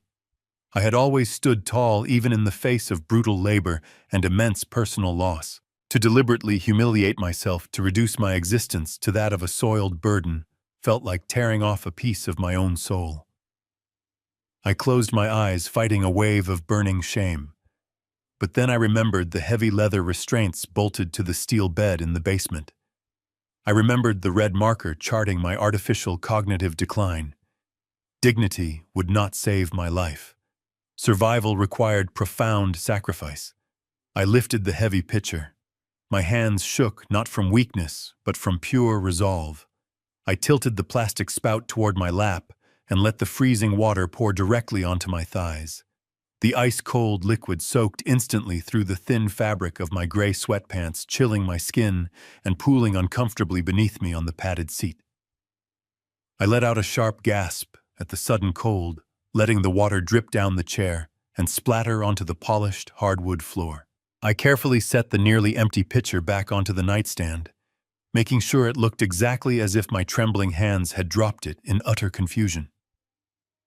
I slumped heavily back against the cushions, letting my shoulders cave inward and allowing my chin to rest weakly against my chest. I did not have to wait very long. The muffled sound of Rachel speaking to Greg echoed from the hallway, followed by the sharp clicking of her designer heels approaching my door. The brass handle turned with a loud click, and the heavy door swung open. Rachel stepped into the room, a stack of freshly sorted mail in her hands. The moment her eyes landed on me, I sprang the trap. I let out a loud, pathetic, trembling wail. It was a sound I had not made since the devastating night my wife passed away. "Mary." I cried out, my voice cracking and echoing off the walls with raw, manufactured desperation. "Where is Mary? I want my wife! Please, where did she go?" Rachel stopped dead in her tracks. The fake, cheerful smile she usually wore for me vanished in an instant. She did not rush to my side. She did not drop the mail to comfort her grieving father. Instead, she took a slow step backward, her eyes darting from my tear-streaked face down to the puddle of water, spreading slowly across the hardwood floor. I watched her expression shift through the hidden lens of my own tearful eyes. There was no sympathy. There was no pity. There was only a profound, naked disgust. Her upper lip curled into a sneer, and she instinctively pinched the bridge of her nose as if the sight of me offended her senses. I continued to sob, letting a thick strand of saliva slip from the corner of my mouth, my hands grasping weakly at the empty air. "Mary," I whimpered, rocking violently back and forth. "Tell her to come home. It is getting dark." Rachel turned her head toward the open doorway. "Greg," she called out, her voice flat, cold, and devoid of human emotion. "Get in here right now." Heavy footsteps rushed down the hallway, and Greg appeared in the doorframe. His brow furrowed in annoyance. He looked at Rachel, then followed her disgusted gaze down to my soaked pants and the dripping wheelchair. He let out a harsh, mocking breath, crossing his arms. I kept crying, raising my trembling hands to shield my face, pretending I was terrified of his presence. "Who are you?" I wailed, shrinking back into the seat. "Where is my house? I need to go to work. The bridge needs more steel. I need Mary." Greg looked at his wife, a slow, triumphant smirk spreading across his handsome face. He nodded slowly, running a hand through his hair. "Well," he murmured, his voice laced with cruel satisfaction. "Look at the great Richard Dalton now. You really need to get the cleaning staff in here, Rachel. It smells exactly like a hospital ward." Rachel did not move to help me. She stood perfectly still in the center of the room, staring down at the man who had sacrificed his entire life to give her the world. She tilted her head slowly, a terrifyingly empty look in her eyes. "It is fine," she replied, her voice echoing clearly in the quiet room, captured perfectly by the hidden microphone on the bookshelf behind me. "Just leave him there for a while. The dosage is working. His brain is mush." Those words hit me like a physical blow. The ultimate confession was spoken freely. The deep humiliation burned my chest, but I swallowed the bitter betrayal, locking my intense anger safely behind a mask of total defeat. They took the bait perfectly. The hours dragged on, until the heavy silence of midnight settled over the sprawling house.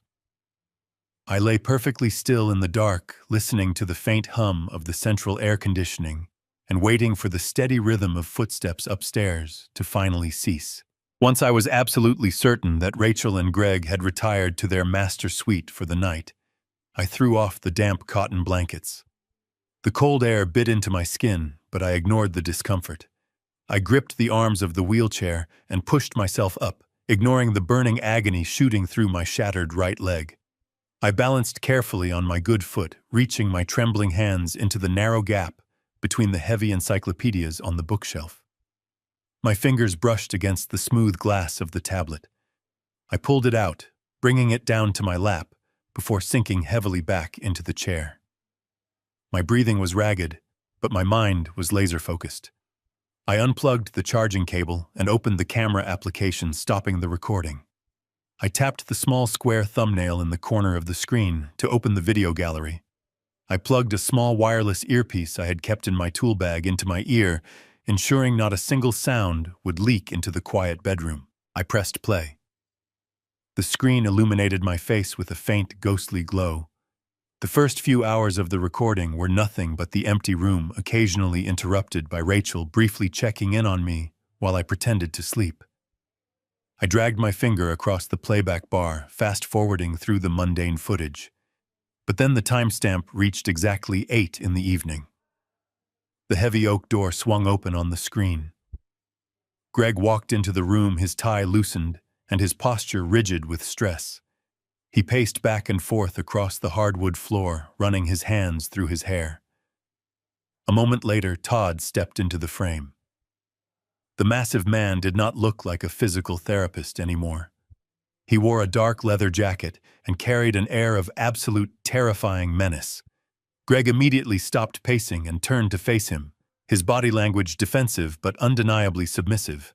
I turned up the volume on the tablet, pressing the earpiece deeper into my ear. I needed to hear every single syllable of their conversation. "What the hell are you doing here at this hour?" Greg hissed, his voice trembling with barely suppressed panic. "I told you never to come to the house unless Rachel is expecting a medical visit." Todd chuckled, a dark, grating sound that made my blood run cold. He took a step closer to Greg, invading his personal space. "You do not give the orders anymore," Greg Todd rumbled. "The boss is losing his patience. You said the old man would be legally declared incompetent by the end of the month. We have given you enough extensions." "My commercial real estate firm is completely bankrupt," Greg fired back, his voice cracking with desperation. "I cannot magically make the money appear. The market tanked and the development deal fell through. I owe your syndicate $3 million. Do you really think I would be going through the trouble of sedating my own father-in-law and faking a conservatorship if I had another way out? I just need a few more days until the judge signs the final papers. Once I have total control over his retirement accounts and the estate, I will wire the entire $3 million to the boss, plus the interest. You have my word." Todd reached out and grabbed Greg by the collar of his expensive dress shirt, lifting him slightly off the floor. "Your word means absolutely nothing to us," Todd sneered. "The boss sent me here to ensure the old man breaks. I am the insurance policy. If you do not have that $3 million transferred into our offshore accounts by next Friday, we are not just going to take your massive house. We are going to take your life. And we will probably take your pretty wife and that little daughter of yours too. Do I make myself perfectly clear?" Greg swallowed hard, his face pale with absolute terror. He nodded rapidly, his trembling hands raised in sudden surrender. "Yes," he choked out, "crystal clear." Todd released him, giving his chest a hard shove backward. "Good," Todd muttered, adjusting his dark leather jacket. "Keep feeding the old man the haloperidol pills every day. Make sure his brain is fried by the time you drag him into court next Tuesday. I will be back tomorrow for another physical therapy session." Todd turned abruptly and walked out, leaving Greg leaning heavily against the wall, gasping for air. I paused the video, the image of my terrified son-in-law frozen on the screen. A heavy, suffocating silence filled the dark bedroom as the magnitude of the truth crashed down. Greg was not just a greedy man looking for an early inheritance from his father-in-law. He was a desperate animal trapped in a dark corner by a violent criminal syndicate. He owed a ruthless loan shark exactly $3 million. Todd was not just a random thug hired to quietly intimidate me. He was a highly trained cartel enforcer planted inside my home to guarantee the syndicate got their money. My entire life savings were the absolutely only thing standing between Greg and a shallow, unmarked grave. The stakes had just suddenly escalated far beyond simple family betrayal. This was undeniably a matter of life and death, and my precious little granddaughter Lily was caught right in the deadly crossfire. They were completely willing to permanently sacrifice my mind, my money, and my life just to save their own skin. I pulled the wireless earpiece slowly out of my ear, my hands shaking with terrifying clarity. I knew I absolutely had to completely destroy them all before next Friday arrived. To do that, a recorded conversation would simply not be enough. A clever defense attorney could easily argue that Greg was under immense duress and exaggerating his financial situation to appease a violent intruder. I needed concrete, undeniable documentary evidence. I needed bank statements, the forged psychiatric evaluations, and the paper trail connecting Greg to my ruined truck. All of those critical documents had to be stored on Greg's primary computer inside his locked home office at the far end of the main corridor. The digital clock on the nightstand shifted to 1 in the morning. The house was a sprawling tomb of silence. I looked at my wheelchair sitting near the bed. I could not risk using it. The heavy rubber tires squeaked faintly against the polished hardwood, and navigating the thick Persian rugs in the hallway required too much exertion, which would inevitably create noise. If I was going to reach that office undetected, I had to stay incredibly low.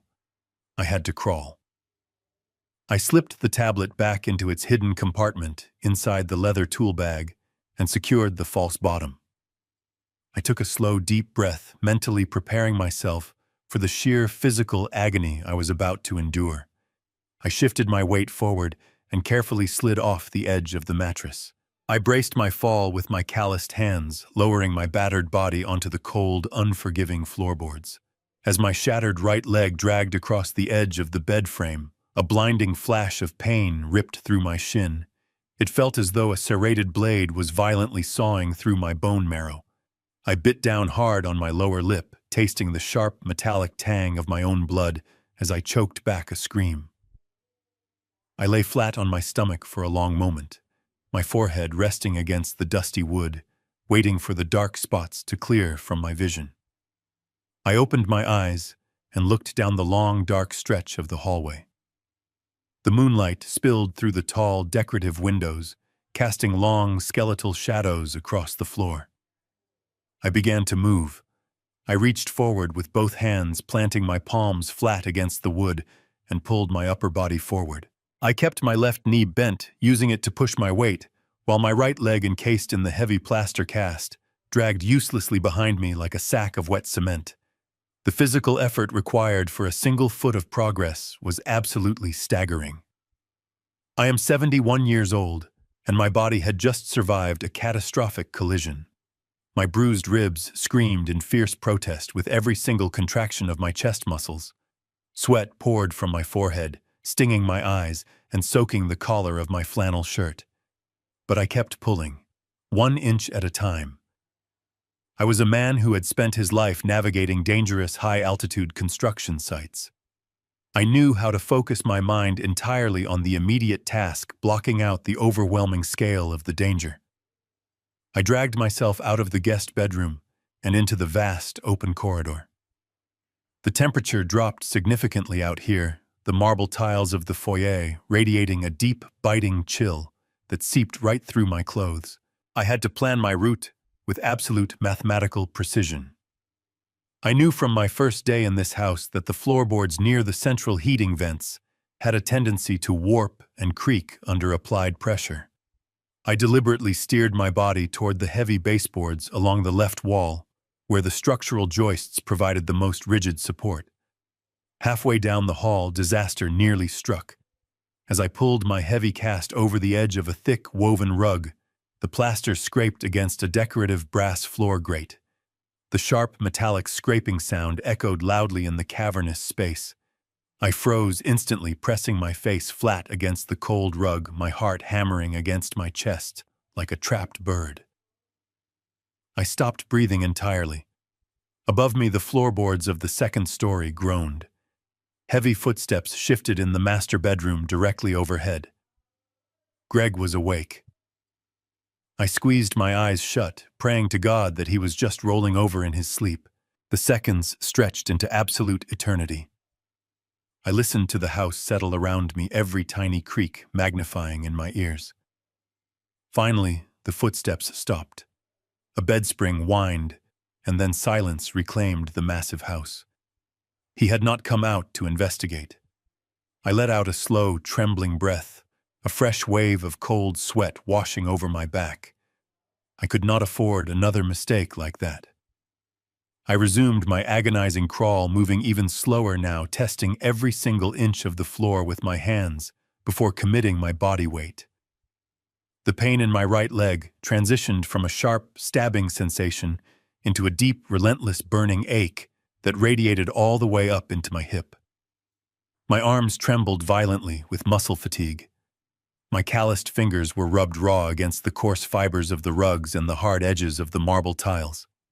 It felt exactly like I was dragging myself across a vast desert of broken glass.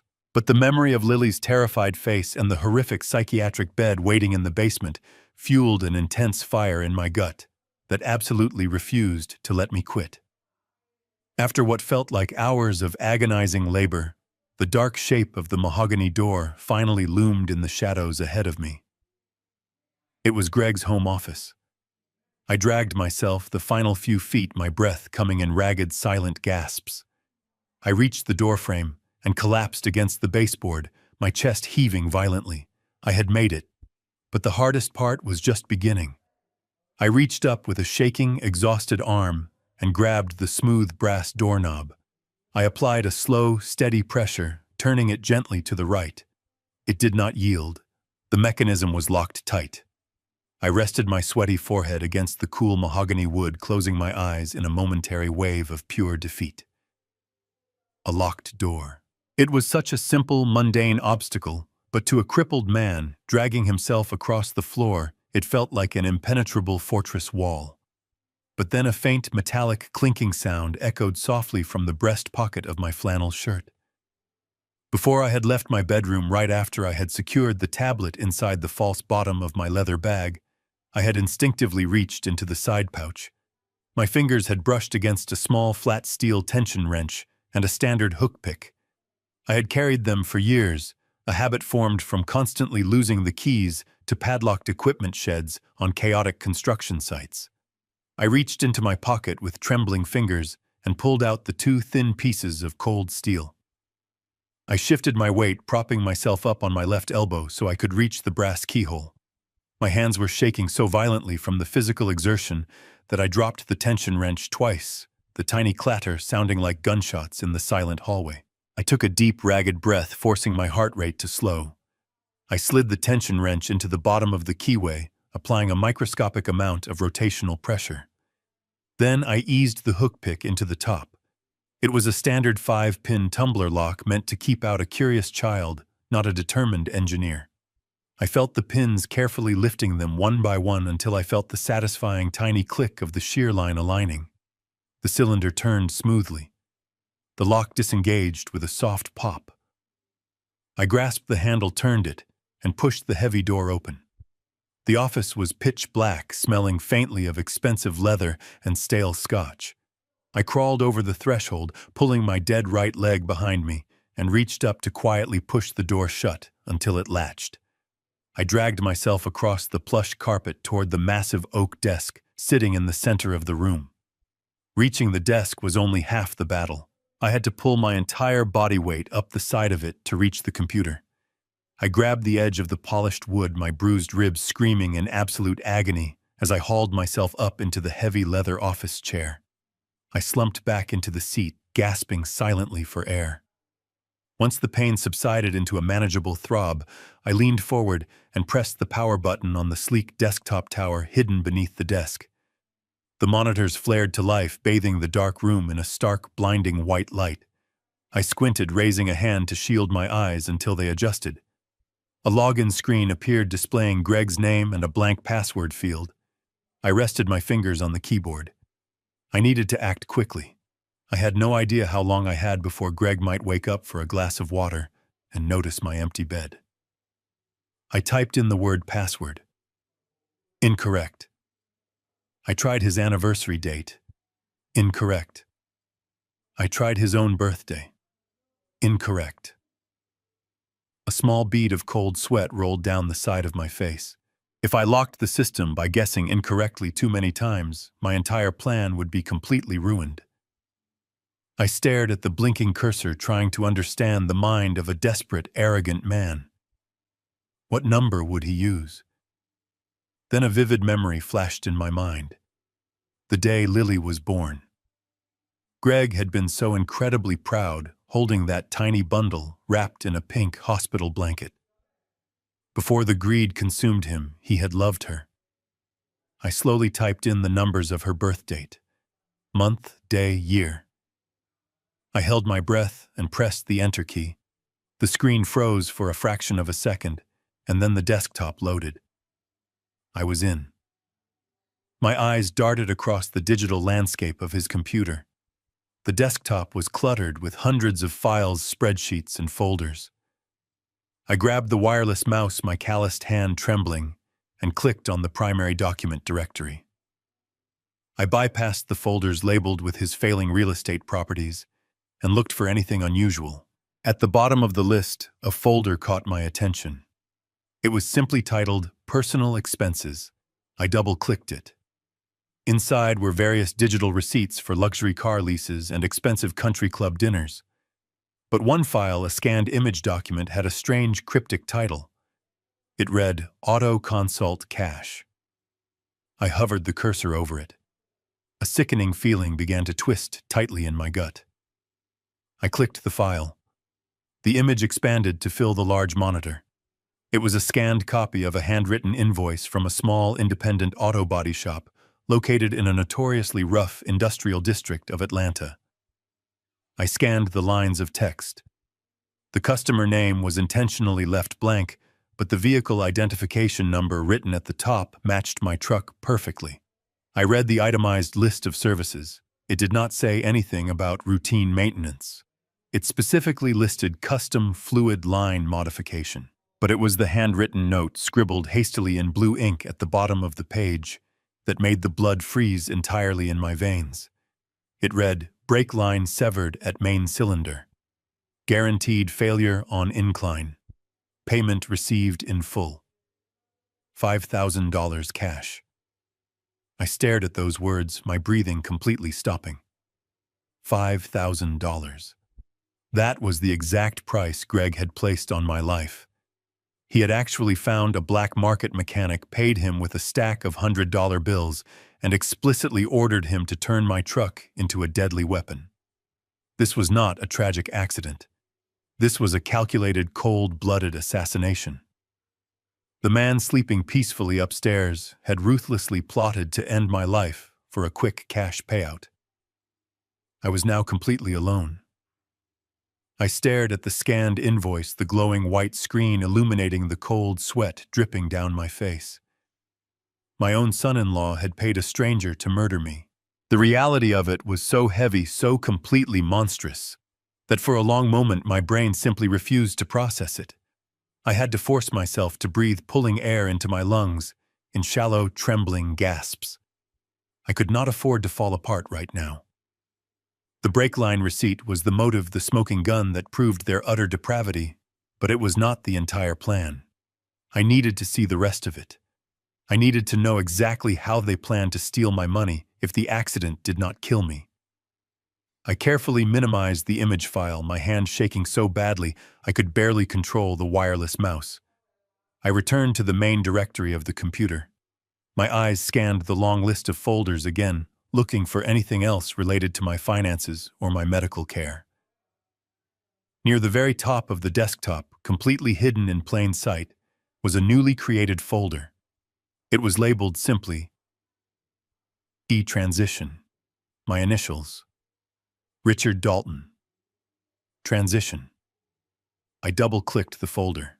The screen populated with dozens of highly organized PDF documents. I opened the very first one on the long digital list. It was a forged official medical evaluation on the letterhead of a prominent Atlanta psychiatric clinic. I read the name of the examining doctor at the top. It was the exact same doctor whose name was printed on the bottle of haloperidol downstairs. I scrolled down to the clinical notes. According to this completely fabricated document, I had been suffering from severe, rapidly progressing Alzheimer's disease for over a year. The lies were meticulously constructed. The report detailed aggressive outbursts, severe memory loss, and a complete inability to manage basic personal hygiene. It claimed that I wandered the house at night confused and dangerous. It even cited the car crash as an incident caused directly by my supposed cognitive failure, completely erasing the severed brake lines from the narrative. I read the clinical summary at the bottom of the page. The patient, Richard Dalton, represents a profound danger to himself and requires immediate round-the-clock, secure psychiatric confinement. I felt completely and physically sick. They had built an entire alternate reality on paper. They had purchased a corrupt doctor to completely rewrite my medical history, painting me as a violent, mindless shell of a human being. I closed the medical evaluation and opened the next document in the folder. This one was far worse. It bore the official seal of the county probate court. It was a formal petition for a total conservatorship, also known as legal guardianship. I read through the dense legal jargon, my heart sinking lower with every single paragraph. Rachel was petitioning the court to strip me of all my legal rights. She was asking to be appointed the sole guardian of my physical person and my estate. If the judge signed this piece of paper, I would legally cease to exist as an independent adult. I would have fewer rights than a child. I would not be able to vote, sign a contract, or even decide what medical treatment I received. Rachel would have absolute unchecked power over my life. I scrolled down to the scheduling section of the document. The hearing was already on the official court docket. It was scheduled for next Tuesday at 9 in the morning. Today was Thursday. I had less than 5 days before a judge slammed a gavel down and handed my entire life over to the very people trying to murder me. 5 days until I was legally erased from the world. I opened the final subfolder, desperately needing to see the scope of their financial strategy. It contained an exhaustive spreadsheet detailing my entire estate. Every penny I had saved over 40 years of grueling construction work was perfectly itemized. My liquid cash, my investment portfolios, the massive equity in my house, and my pension funds. The grand total sat at the bottom of the page in bold black numbers. $4.5 million. But next to those numbers was a column labeled Liquidation Timeline. They had already drafted the transfer requests to sell off my blue-chip stocks and empty my high-yield savings accounts the very second the conservatorship was granted. They planned to completely drain the estate within 48 hours of the court ruling. $3 million was earmarked for an anonymous offshore corporate account, which I knew was the violent loan shark syndicate. The rest was allocated to pay off Greg's failing commercial real estate debts and fund their lavish lifestyle. They were going to feed my life savings directly into the hands of organized crime. Every single drop of sweat I had poured into those massive steel bridges was being used to wipe out their pathetic mistakes. I sat there in the dark office, surrounded by the glow of the monitors, the sheer scale of their betrayal crushing down on me. I had spent 4 decades building a secure legacy for my family. I had sacrificed my own comfort working through agonizing pain and freezing weather so my daughter would never have to worry about her future. And this was my reward. A fake medical chart, a stolen fortune, and a legal death sentence orchestrated by my own flesh and blood. They were not just taking my money. They were stealing my history, my dignity, and my freedom. The intense anger that had been slowly simmering in my chest suddenly crystallized into something entirely different. It became a cold, pure, unshakable resolve. They thought I was just a broken old man waiting to die. They were wrong. I was going to stop them no matter the cost. I would completely dismantle their intricate plans and absolutely destroy their lives. I forced my trembling hand to keep moving the wireless mouse across the smooth surface of the wooden desk. I thought I had seen the very worst of their depravity, but the dark pit of their cruelty had no bottom. I closed the spreadsheet detailing the systematic theft of my life savings and opened the final folder on the desktop. It was simply titled Relocation. I double-clicked the icon, my heart beating a slow, heavy rhythm against my bruised ribs. A single portable document file was saved inside, labeled with the name of a prominent international airline. I opened the file and stared at the glowing white screen. It was an electronic itinerary for 2 first-class one-way tickets departing from Atlanta International Airport next Wednesday night, exactly 1 day after the conservatorship hearing. The destination, printed in bold black letters, was Belize City. They were fleeing the country. Belize is a nation well known for its highly secretive offshore banking laws and its lack of extradition treaties for certain financial crimes. They were going to liquidate my entire estate, wire the money to the syndicate, take the remaining millions for themselves, and completely vanish into a tropical paradise. I stared at the passenger names listed on the boarding passes. Greg and Rachel. Just 2 names. I scrolled down, my eyes frantically scanning the digital page for a third ticket. I looked for a child's fare, an adjoining seat reservation, anything. But the page was entirely blank. There was no ticket for Lily. My breath caught sharply in my throat. I opened a web browser and navigated to his email account, which was still logged in. I typed Lily into the search bar, desperate to find some alternative arrangement. A boarding school receipt, a long-term nanny contract, anything to prove they were not monsters. An email thread popped up from just 2 days ago. It was an automated correspondence from the State Department of Child and Family Services. Rachel had submitted an anonymous inquiry about the legal process of relinquishing parental rights and surrendering a minor to the state foster care system. She had cited overwhelming financial hardship and the burden of caring for a severely disabled, violent parent. Me. They were going to use my fabricated dementia as an excuse to abandon their own 7-year-old daughter to the cold, unforgiving bureaucracy of the state. They considered their own flesh and blood to be nothing more than excess baggage, a minor inconvenience standing between them and my stolen fortune. The sweet little girl who had bravely warned me about the basement room was going to be thrown away like garbage while her parents sipped cocktails on a beach.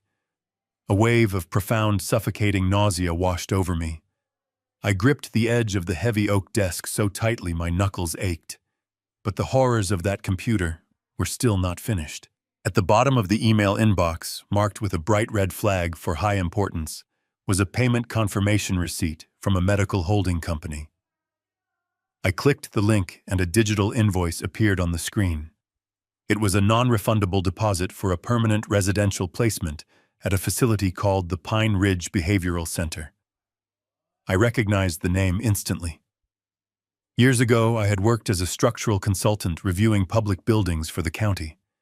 Pine Ridge was a notoriously underfunded, decrepit state-run psychiatric asylum located deep in the rural swamplands of southern Georgia. It was a dumping ground for the forgotten, a place plagued by constant state investigations for severe patient abuse, extreme neglect, and horrific living conditions. The medical bed downstairs in the basement, the leather restraints, the haloperidol pills. Those were never meant to be my permanent punishment. They were just the temporary tools they needed to make me compliant for the court hearing. Pine Ridge was my actual destination. Once Rachel secured the legal guardianship on Tuesday morning, she was going to sign the authorization forms, drug me into a complete stupor, and have me transported to that hellhole in the middle of the night. I would be locked inside a concrete cell, stripped of my name, my dignity, and my sanity, left to rot in absolute misery until my broken body finally gave out. They were condemning me to a living nightmare while they walked away multi-millionaires. I sat back in the heavy leather chair, the harsh white light of the monitors reflecting off my tear-streaked face. For 71 years, I had defined my life by my role as a protector. I had poured every ounce of my love, my energy, and my soul into raising Rachel. I had forgiven her selfish mistakes, paid her debts, and always believed that deep down she carried the same moral compass I had tried to instill in her. But staring at those plane tickets and that asylum receipt, a profound and permanent shift occurred within my chest. The deep, unconditional fatherly love I held for my daughter shattered into dust. The woman sleeping upstairs was not my child. She was a hollow, soulless parasite. Whatever bond of blood we shared evaporated into the cold air of that office. My daughter was officially dead to me. Only my enemies remained. I quickly inserted a small digital storage drive I had found in my tool bag into the computer port.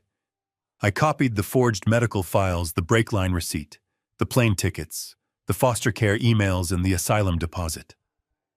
I safely ejected the drive, possessing all the hard evidence I needed to completely destroy them. I powered down the computer, plunging the room back into absolute darkness. I lowered my bruised and battered body painfully back down to the cold hardwood floor. The agonizing journey down the long hallway awaited me once again. But I no longer felt the physical pain in my shattered leg. I only felt the freezing mechanical anticipation of delivering absolute justice. The return journey down that long, freezing corridor was entirely fueled by pure adrenaline and cold, calculated rage. My right leg still dragged behind me, encased in heavy plaster, but the physical pain had faded. My mind was sharp, whirring with the precision of a massive engine running at maximum capacity. I carefully navigated the warped floorboards with stealth, slipping through the shadows like a ghost in my own family's house. I finally reached the door of the guest bedroom, pushed it open, and dragged myself over the threshold. I closed the door quietly until the latch clicked shut, securing myself back inside the digital prison they had built for me. I hauled my exhausted, trembling body back up into the wheelchair, my breathing coming in short, ragged gasps. I did not bother to rest. There was absolutely no time to waste. Tuesday was approaching fast, and I needed to strike a devastating blow before the sun came up. I reached down into the battered leather tool bag and retrieved the hidden tablet, waking the screen to reveal the solid connection of the industrial cellular network. I plugged the small digital storage drive into the adapter port of the tablet. I opened my encrypted email client and immediately composed a message to Bradley Pierce. Bradley was not just a lawyer, he was a ruthless litigator who despised white-collar criminals. I typed his personal direct email address into the recipient bar. The subject line was simple but urgent. Emergency legal intervention required. Life or death. I attached every single file I had copied from Greg's computer. The forged psychiatric evaluations, the petition for the total conservatorship, the non-refundable deposit for the Pine Ridge Behavioral Asylum, the one-way first-class tickets to Belize, and finally, the handwritten receipt from the black market mechanic confirming the assassination attempt on my life. I kept the body of the email incredibly brief, knowing the documents would speak entirely for themselves. Bradley, I am being held against my will and chemically sedated by Rachel and Greg. They are attempting to steal my estate and flee the country. Do not call this house under any circumstances. Prepare the counter-evidence for the hearing on Tuesday morning. I will see you in court. I pressed send, watching the progress bar fill as the massive attachments flew through the encrypted network, safely landing in Bradley's inbox. But Bradley could only handle the legal defense. I needed heavy, undeniable offensive power to dismantle the violent loan shark syndicate threatening my home. I opened a secure browser window and navigated directly to the online portal for the Federal Bureau of Investigation, specifically targeting the Financial Crimes and Organized Crime Division in Atlanta. I filled out an anonymous, high-priority tip form. I detailed the exact name of Greg's bankrupt firm, the $3 million debt he owed, and the physical description of the enforcer named Todd. I uploaded the audio recording I had captured earlier that night, the one where Todd explicitly threatened our lives and admitted to the extortion plot. I hit submit, knowing the federal agents would immediately begin tracing the digital footprints of the syndicate. With the authorities fully alerted, I turned my attention to the final and most crucial step of my plan. I had to completely neutralize the core motivation behind their entire horrific scheme: the money. I logged into the secure portal of my primary financial institution. I stared at the dashboard, which proudly displayed the cumulative result of my life's work. $4.5 million spread across various high-yield accounts and liquid portfolios. Rachel and Greg believed that securing the conservatorship on Tuesday would instantly give them the keys. I was about to change the locks permanently. I navigated to the estate planning section of the portal and initiated the immediate creation of an irrevocable trust.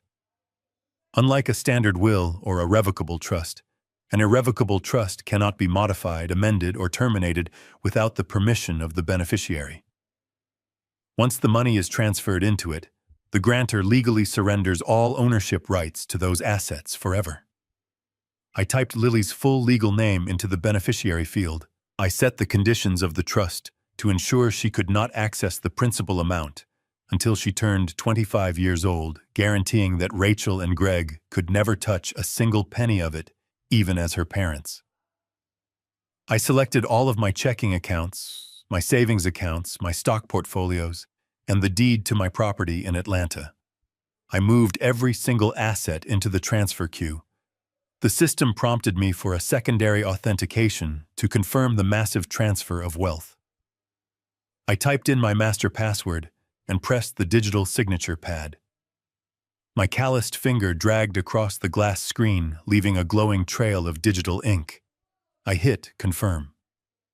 The screen loaded for 3 tense seconds before a bright green checkmark appeared, followed by a bold confirmation message. The transfer was completely successful. I refreshed the main dashboard. My total net worth, which had just been $4.5 million a minute ago, now read $0.00. Overnight, sitting in the dark guest bedroom, I had made myself bankrupt on paper. I had absolutely nothing left to my name. If Rachel somehow managed to win the conservatorship on Tuesday, she would be appointed the legal guardian of a completely penniless old man. I smiled, a dark, cold satisfaction washing over me. I unplugged the tablet, shut it down, and hid it safely back inside the false bottom of my tool bag. I pulled myself out of the wheelchair and crawled into bed, pulling the damp covers up to my chin. The physical pain in my leg was still there, but my soul felt lighter than it had in a week. The trap was set, the bait was taken, and the jaws were ready to snap shut.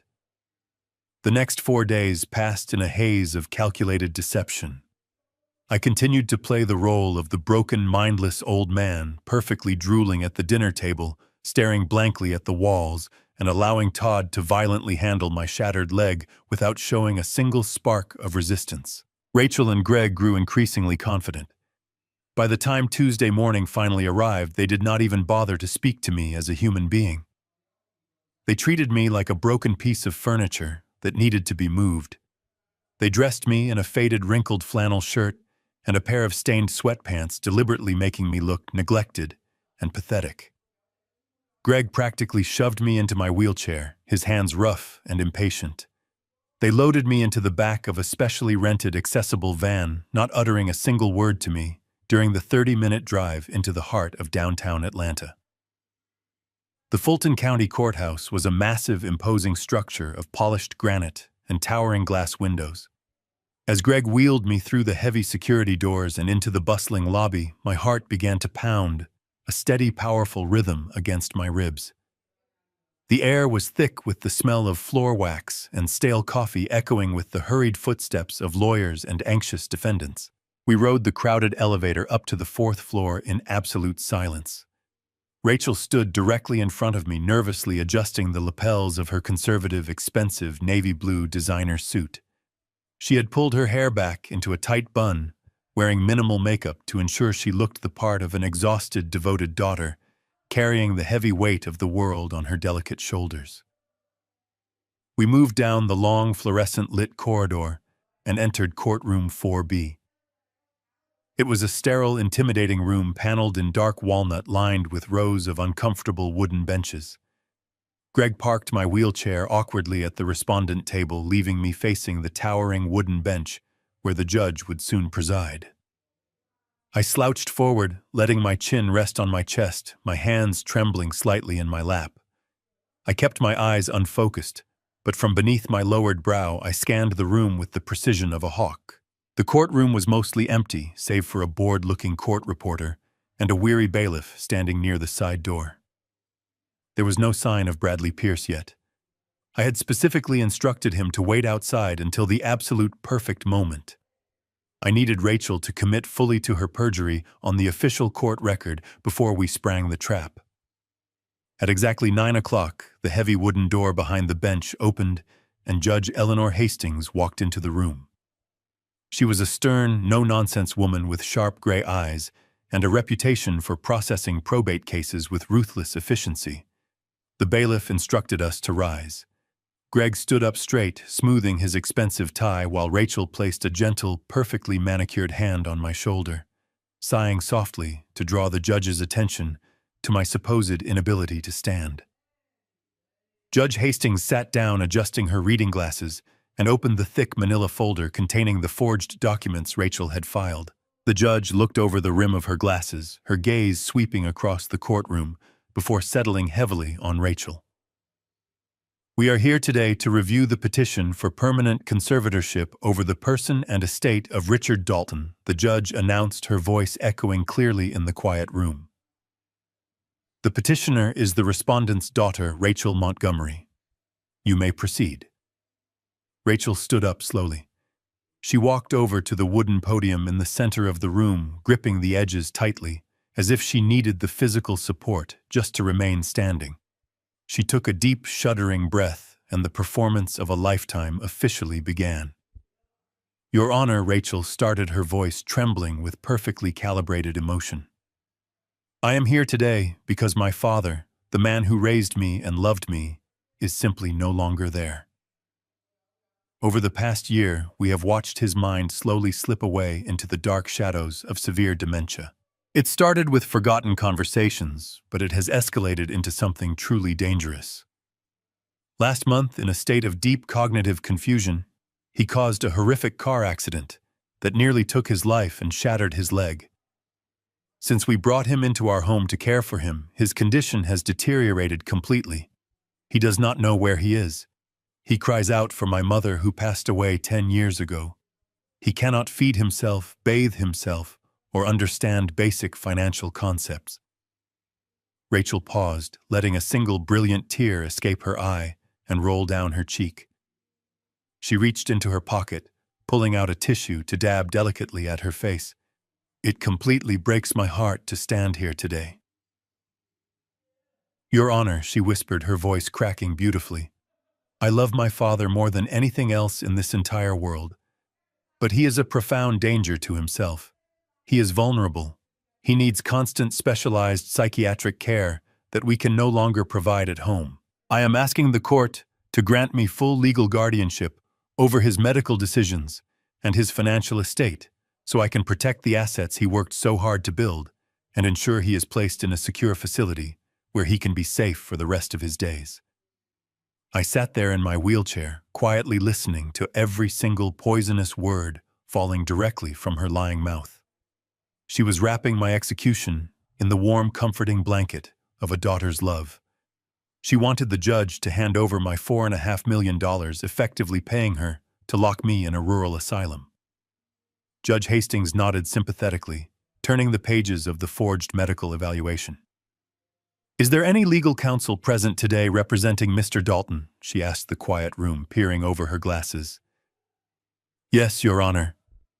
A booming voice echoed from the back of the room. I am here to represent Mr. Richard Dalton. The heavy double doors of the courtroom swung completely open, striking the wooden stops with a resounding violent crack. Bradley Pierce, my trusted attorney of 20 years, strode confidently down the center aisle. He was not alone. Flanking him on either side were two towering men wearing dark suits, their federal badges clearly visible on their leather belts. The entire courtroom froze. Rachel gasped loudly, her fake, carefully practiced tears drying up instantly as she gripped the edges of the wooden podium. Greg spun around in his chair, the blood draining completely from his handsome face, leaving him looking like a terrified ghost. I did not wait for Bradley to reach the front of the room. I gripped the thick armrests of my wheelchair and firmly planted my good left foot onto the polished marble floor. With a sharp, determined inhale, I pushed my body upward. I stood tall, my spine perfectly straight, ignoring the dull throb in my casted leg. I reached up and quickly unbuttoned the oversized, stained flannel shirt they had forced me to wear, letting it drop to the floor, to reveal the sharp, custom-tailored dress shirt and expensive silk tie I had secretly put on underneath that morning. I was no longer the pathetic, drooling victim they had wheeled into this room just minutes ago. I looked exactly like the powerful, commanding structural engineer who had built empires from steel and concrete. Bradley reached my side and handed me a pair of sleek, black forearm crutches. I gripped the ergonomic handles, feeling the familiar, undeniable strength return to my broad shoulders. Judge Hastings watched this miraculous transformation with wide, thoroughly stunned eyes. "Counselor," she demanded, her voice cutting through the heavy, stunned silence of the room. "What is the meaning of this interruption? And who exactly are these men standing in my courtroom?" Bradley stepped directly up to the high wooden bench, placing a massive, incredibly thick stack of legal folders directly in front of the judge. "Your Honor," he stated clearly, his voice ringing with absolute, unwavering authority, "we are here to submit a formal motion to dismiss this highly fraudulent petition immediately. Furthermore, we are presenting undeniable concrete evidence of a massive criminal conspiracy. The men standing behind me are special agents from the Federal Bureau of Investigation. They are here to execute multiple high-level arrest warrants based on the evidence contained within those files. My client Richard Dalton is not suffering from any form of cognitive dementia. He has been systematically and intentionally poisoned with heavy antipsychotic medications by his own daughter and son-in-law in a cold, calculated attempt to steal his entire life savings." Rachel let out a high-pitched, breathless sound, stumbling backward from the podium as if she had been physically struck. "That is an absolute lie," she screamed, her voice cracking with pure, unfiltered panic. "He is completely crazy. He does not know what he is saying. The sickness has ruined his brain." I turned to face her, leaning heavily on my strong metal crutches. My expression was colder than the winter steel I used to build my bridges. "The sick game is finally over, Rachel," I said, my voice steady, deep, and completely lucid. "I know all about the psychiatric bed hidden down in the basement. I know about the haloperidol pills you maliciously crushed into my evening soup. I know about your evil plans to dump me in the Pine Ridge Asylum. And I know about the first-class plane tickets to Belize." Greg leaped up from the respondent table, his eyes darting frantically toward the side exit door. But the two federal agents instantly moved to block the aisle, their hands resting cautiously on their duty belts. Judge Hastings quickly opened the folders Bradley had provided. She rapidly scanned the real certified medical evaluation conducted by my personal physician just hours prior, confirming I was in perfect cognitive health. She reviewed the hidden camera footage captured on my tablet, the scanned receipt from the black market mechanic who deliberately cut my brake lines, and the horrifying emails detailing Rachel's inquiry to abandon her own daughter to the foster care system. The judge's face turned a deep, furious shade of crimson red. "There is one more matter, Your Honor," Bradley continued, turning his head to look directly at Greg. "The petitioners claim they desperately need legal control of Mr. Dalton's estate to manage his $4.5 million financial portfolio. But even if this court had tragically granted the conservatorship today, they would have found absolutely nothing to manage. Last Thursday night, my client legally transferred his entire net worth into an irrevocable, untouchable financial trust. The sole protected beneficiary of that trust is his granddaughter, Lily. Mr. Dalton is officially penniless on paper. The massive fortune they tried to steal simply does not exist anymore." The sheer, absolute devastation that washed over Greg's face was a masterpiece of total despair. His knees literally buckled beneath his weight, and he collapsed heavily back into his wooden chair. He realized in that exact second that he had failed completely. The violent loan shark syndicate would be coming for him, and he had absolutely no money to save his own life. Rachel fell to her knees, right there in the middle of the aisle, burying her face in her hands, sobbing hysterically. But these were not crocodile tears anymore. This was the terrifying, agonizing reality of a selfish woman watching her entire life crumble into dust. Judge Hastings slammed her heavy wooden gavel down, the loud sound echoing like a cannon shot. "This petition is completely and permanently denied," the judge barked, her eyes blazing with righteous, uncontrollable anger. "Federal agents, you may proceed with your duties." The two federal officers stepped forward without a single word of hesitation. They grabbed Greg by his expensive suit jacket, hauling him roughly to his feet. The cold, sharp, metallic click of handcuffs snapping tightly around his wrists echoed through the silent courtroom. Another agent pulled Rachel up from the floor, firmly securing her shaking hands behind her back. She thrashed wildly against the officer, screaming loudly for me to help her, begging for my forgiveness, crying out that she was still my little girl. I looked her dead in the eyes, feeling absolutely nothing but profound pity for the hollow, greedy monster she had chosen to become. "You stopped being my daughter the exact moment you put a violent price tag on my life," I whispered coldly. They were dragged out of the courtroom in utter disgrace, facing decades in federal prison for attempted murder, wire fraud, and criminal conspiracy. The massive wooden doors swung shut behind them, finally ending the darkest chapter of my entire existence. The horrific nightmare was officially over. Later that afternoon, with the full, unwavering backing of the court and Child Protective Services, I was granted immediate emergency custody of Lily. I walked out of that imposing granite courthouse, with my brave little granddaughter holding tightly to my hand. We did not go back to the cold, soulless mansion in Alpharetta. We drove straight back to my safe, quiet, familiar house in Atlanta. The house I had built with love, hard work, and unshakable values. Sitting on my porch that evening, watching Lily play safely in the warm sunlight of the garden, I finally found my peace. The money was safe, waiting for her when she was old enough to truly understand its immense value. But I had learned a painful lesson that no amount of wealth could ever teach. Money can build a house, but it can never buy a conscience. Sometimes the family you choose or the one you save is the only family that matters.